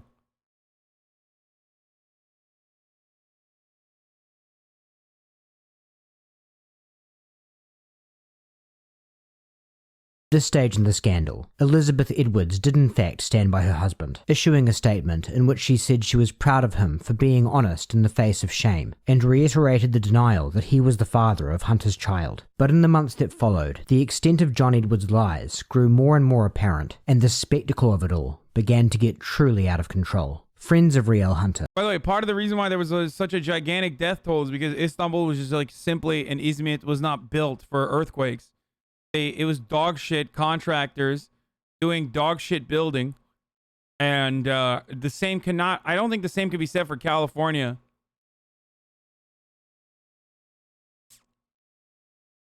So it's like it's different. That was the reason why I was like, yeah, when you're outside of America, if you don't live in like fucking Japan or some shit, if you live outside of like a developed nation, earthquakes are entirely different because it devastates your whole way of living. Like it devastates entire regions, devastates everything. It's so much it's so much more damaging. Began popping up in the news disputing Edwards' account, and even without them, Edwards' slipperiness was so apparent on its face that very few in the media or public were taking the latest version of the affair seriously, and he had problems beyond his public image and career prospects. Soon, he was in legal trouble as well. There's nothing criminal about transferring money to a mistress to keep her quiet and hidden, so long as it's your money. If you acquire those funds through false pretenses, however, in the guise of campaign contributions, for instance, then you could be in pretty dicey territory, and Edwards had put himself in somewhat of a grey area. He hadn't directly gone into campaign funds to conceal his affair. He had, however, taken significant gifts from wealthy supporters, most notably 97-year-old heiress Bunny Mellon, that amounted to nearly $1 million, and used that money for Hunter's accommodation and expenses without their knowledge. The FBI began an investigation shortly after Edwards' Nightline interview, and he was indicted 3 years later on charges of conspiracy, illegal campaign... I love when motherfuckers in the chat just like see people doing like dog shit things and go, oh, he's just a Gemini, dude. This is such Gemini behavior. Yeah, dude, I know. I was gonna go with Scorpio, but... contributions and false statements. During the time in between the interview and his trial, what little remained of his ability to control the story completely disintegrated. He eventually admitted to being Quinn's father on January 21st of 2010, a little over a month before her second birthday. He and Elizabeth separated pending divorce shortly thereafter. Not long after that, Riel Hunter began making appearances in the media, including an interview with GQ, which included a photo shoot, which some would criticize as being less than tasteful. What the fuck? In that interview, Hunter presented herself as a woman with a Zen mindset who was ready to... Bro, I'm sorry, but like, as a fucking fully developed adult, okay, you don't get to have it both ways. Like you're not a victim here, okay? I'm sorry. You knew what the fuck was going on. You knew that this dude was like literally married and his wife had cancer, and you fucked him.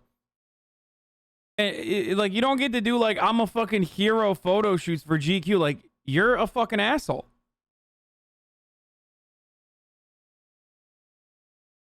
That's such a misogynistic thing to say. Wait, really? Oh, I'm sorry. I didn't fucking realize that, like, women had no accountability whatsoever with respect to, like, the actions that they take. And in circumstances, it's just literally, like, it's just always the fucking guy's fault. The guy cheated, she didn't. But she knew the fucking wife had cancer. What the fuck? And she kept fucking him. That's crazy. If on the other hand, she said like, well, the power dynamic, there's a power imbalance there.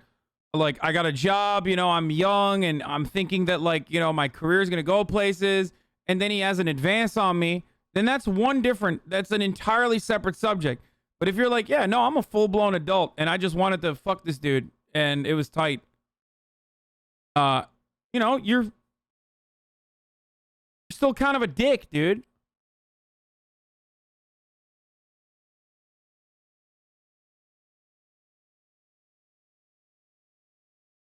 Women have zero ability to not consent to sex, according to chat, apparently. I mean, it's like wild, dude.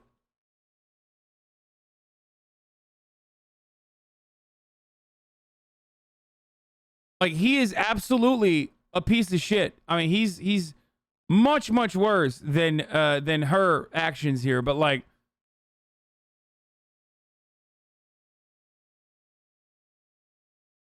normalize calling women assholes? I mean, seriously, is that the parallel they draw between Clinton and Lewinsky?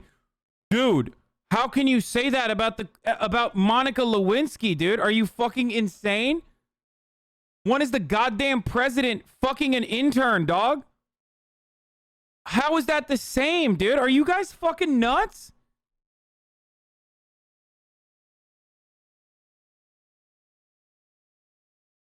Bro, she was like 20 years old in the White House. Like, as an intern, dude. Dude, I can't tell if this is bait or like some people legitimately just assume that like women have no agency in any circumstance. It's so weird.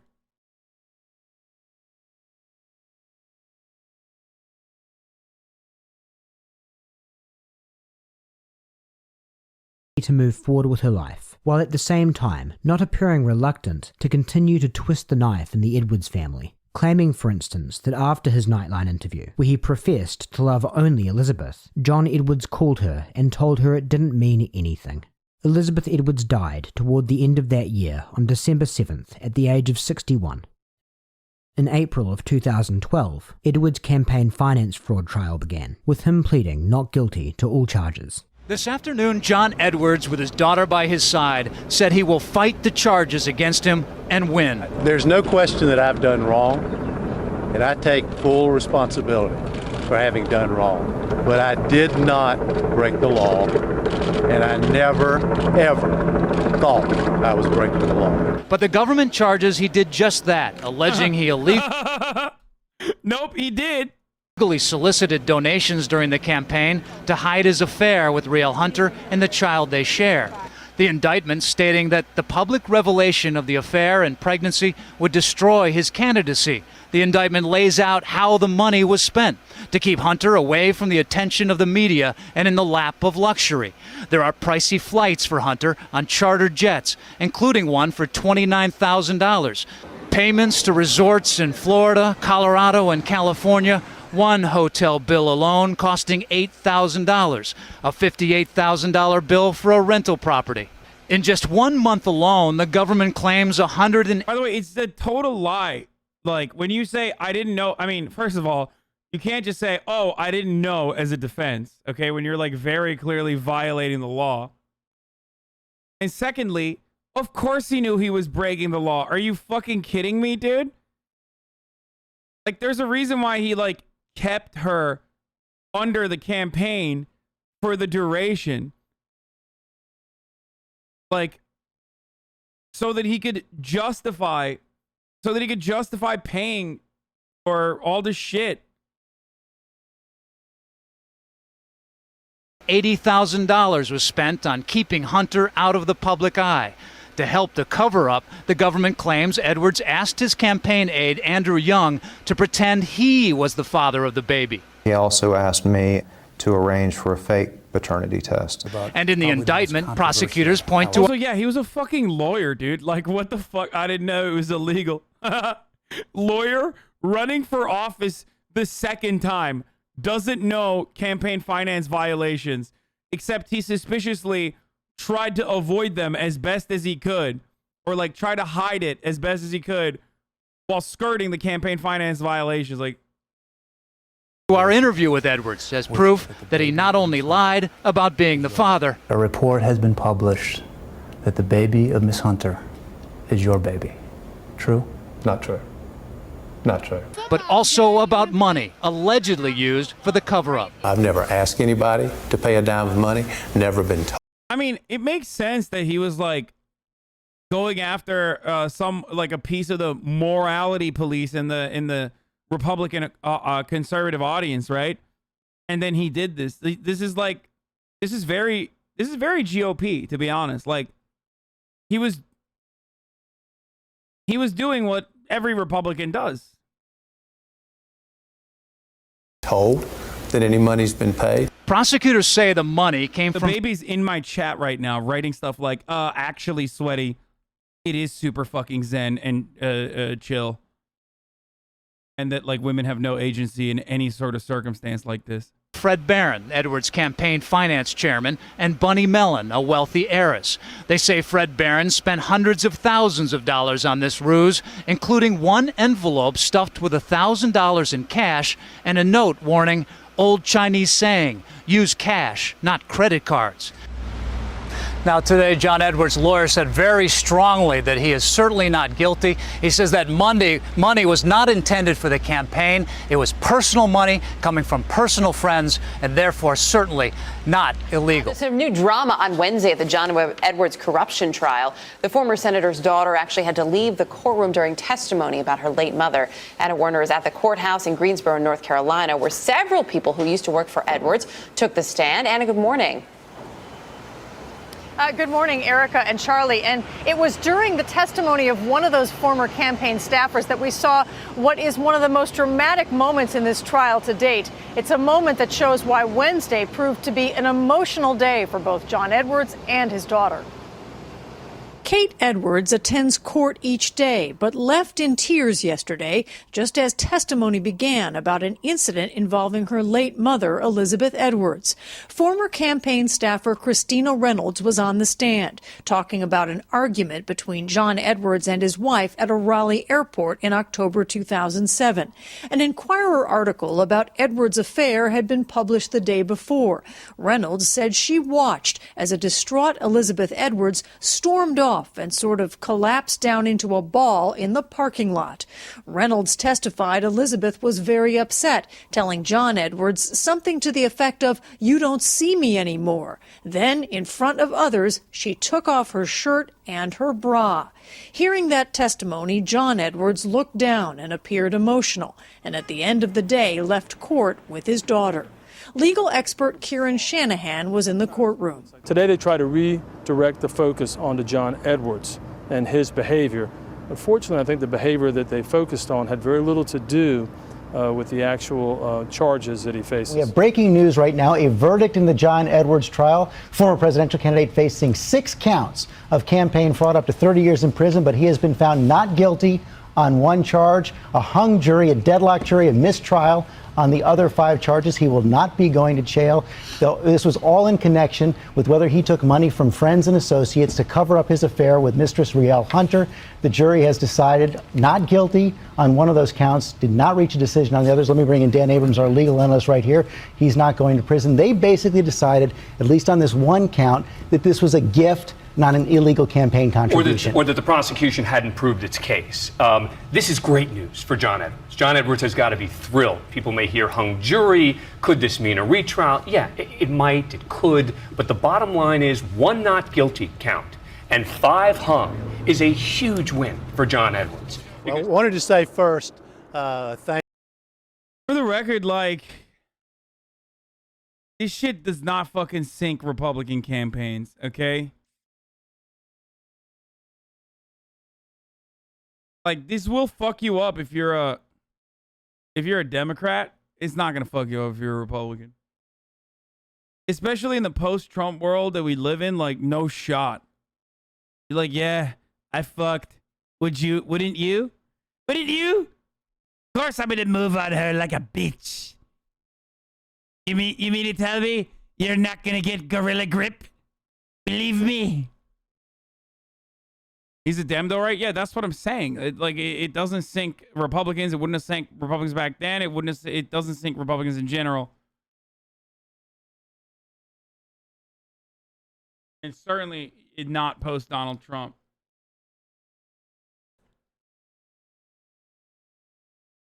I'm gonna come. Thank you for the jurors and their incredibly hard work and their diligence. I mean, Matt Gaetz is a great example of someone who is not even seen any consequences and is still rolling through and probably will literally, if he doesn't go to jail, like he might become a president one day, okay? They took their job very, very seriously, as we saw both during the trial, the attention they paid to the evidence during the trial, the presentations of the lawyers, and the fact that they've now spent almost 9 full days deliberating. The second thing I want to say just a word about is responsibility. And this is about me. I want to make sure that everyone hears from me and from my voice that while I do not believe I did anything illegal or ever thought I was doing anything illegal, I did an awful, awful lot that was wrong. And there is no one else responsible for my sins. Next thing I want to say a word about are the people that I love, because it's been an incredible experience for me to watch my parents. My dad just turned 80, my mom who's 78, tromp up here from Robbins, North Carolina every day to be with me and to support me. Kate, who most all of you have seen, has been here every single day. She has been here no matter what, no matter how awful and painful a lot of the evidence was for her. Evidence about her dad, evidence about her mom, who she loves so, so dearly, but she never once flinched. She said, Dad, I love you. I'll be there for you no matter what. Emma, who turned 14 recently, Emma Claire and Jack. Dude, moms are the best, dude. Look at that. She's just like smiling through it all, you know? She's like, yeah, this is great. Dad is like fucking devastated. Who just turned 12, who I take care of every day. And I've not been able to see them quite as much, but I see them in the morning. I get their breakfast ready, get them off to school, and then we get home at night and we all eat supper together. And I love them both so dearly. And then finally, my precious Quinn.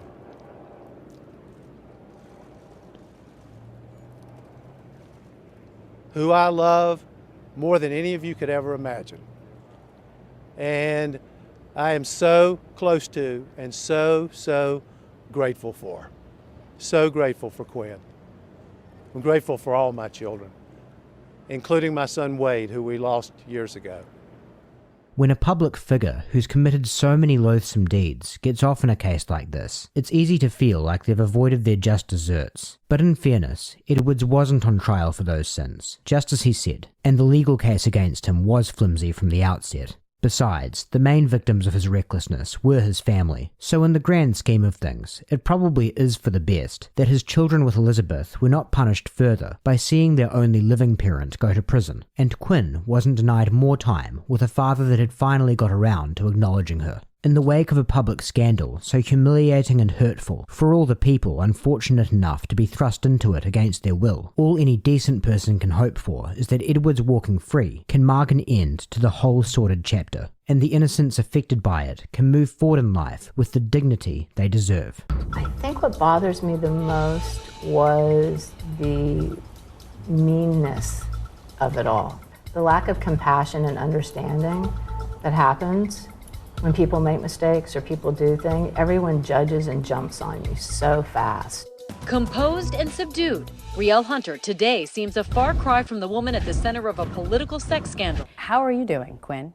Great. Are you concerned at all, though, by writing this book, even with the positive message that it'll bring up some of the ugly parts of your past and something you'll have to relive and talk about again. When you make a mistake, you have to take responsibility for it, say you're sorry, forgive yourself, and then move on. You know, life happens the way it's supposed to happen. But if it was to happen again, you know, it's just like, I'm not the same person anymore. Yeah, you learn from your mistakes. Yeah, you absolutely do. I have. And I hope to teach Quinn that. What have you learned from your mom, Quinn? That it's okay to make mistakes. And You know, like me. not to be hard on myself. I'm sorry. If anyone in this whole sleazy affair I'm so were to be sorry. nominated as the person with the least amount of Quinn, if you're in here right now, I apologize. It was just a joke. You're a wonderful human being, okay? reasons to be hard on themselves, it would be very difficult to beat Frances Quinn. So hopefully, when she isn't being paraded in front of cameras to sell books, in between listening to her mother answer questions about the extramarital affair that led to her existence, both of her parents are indeed making sure that she fully understands her complete absence of culpability. I have that no she idea. I have no understanding of time, so I just assume that she's like 16, 17. She might be a juicer instead. is not the circumstance. Oh, she's 13? Oh, she's probably watching XQC then. Never mind. Of her conception, that she is worth every bit as much as her in-wedlock siblings, and that there's absolutely no reason that she can't succeed in living a life full of virtue and integrity just because her parents made a piss poor go of it.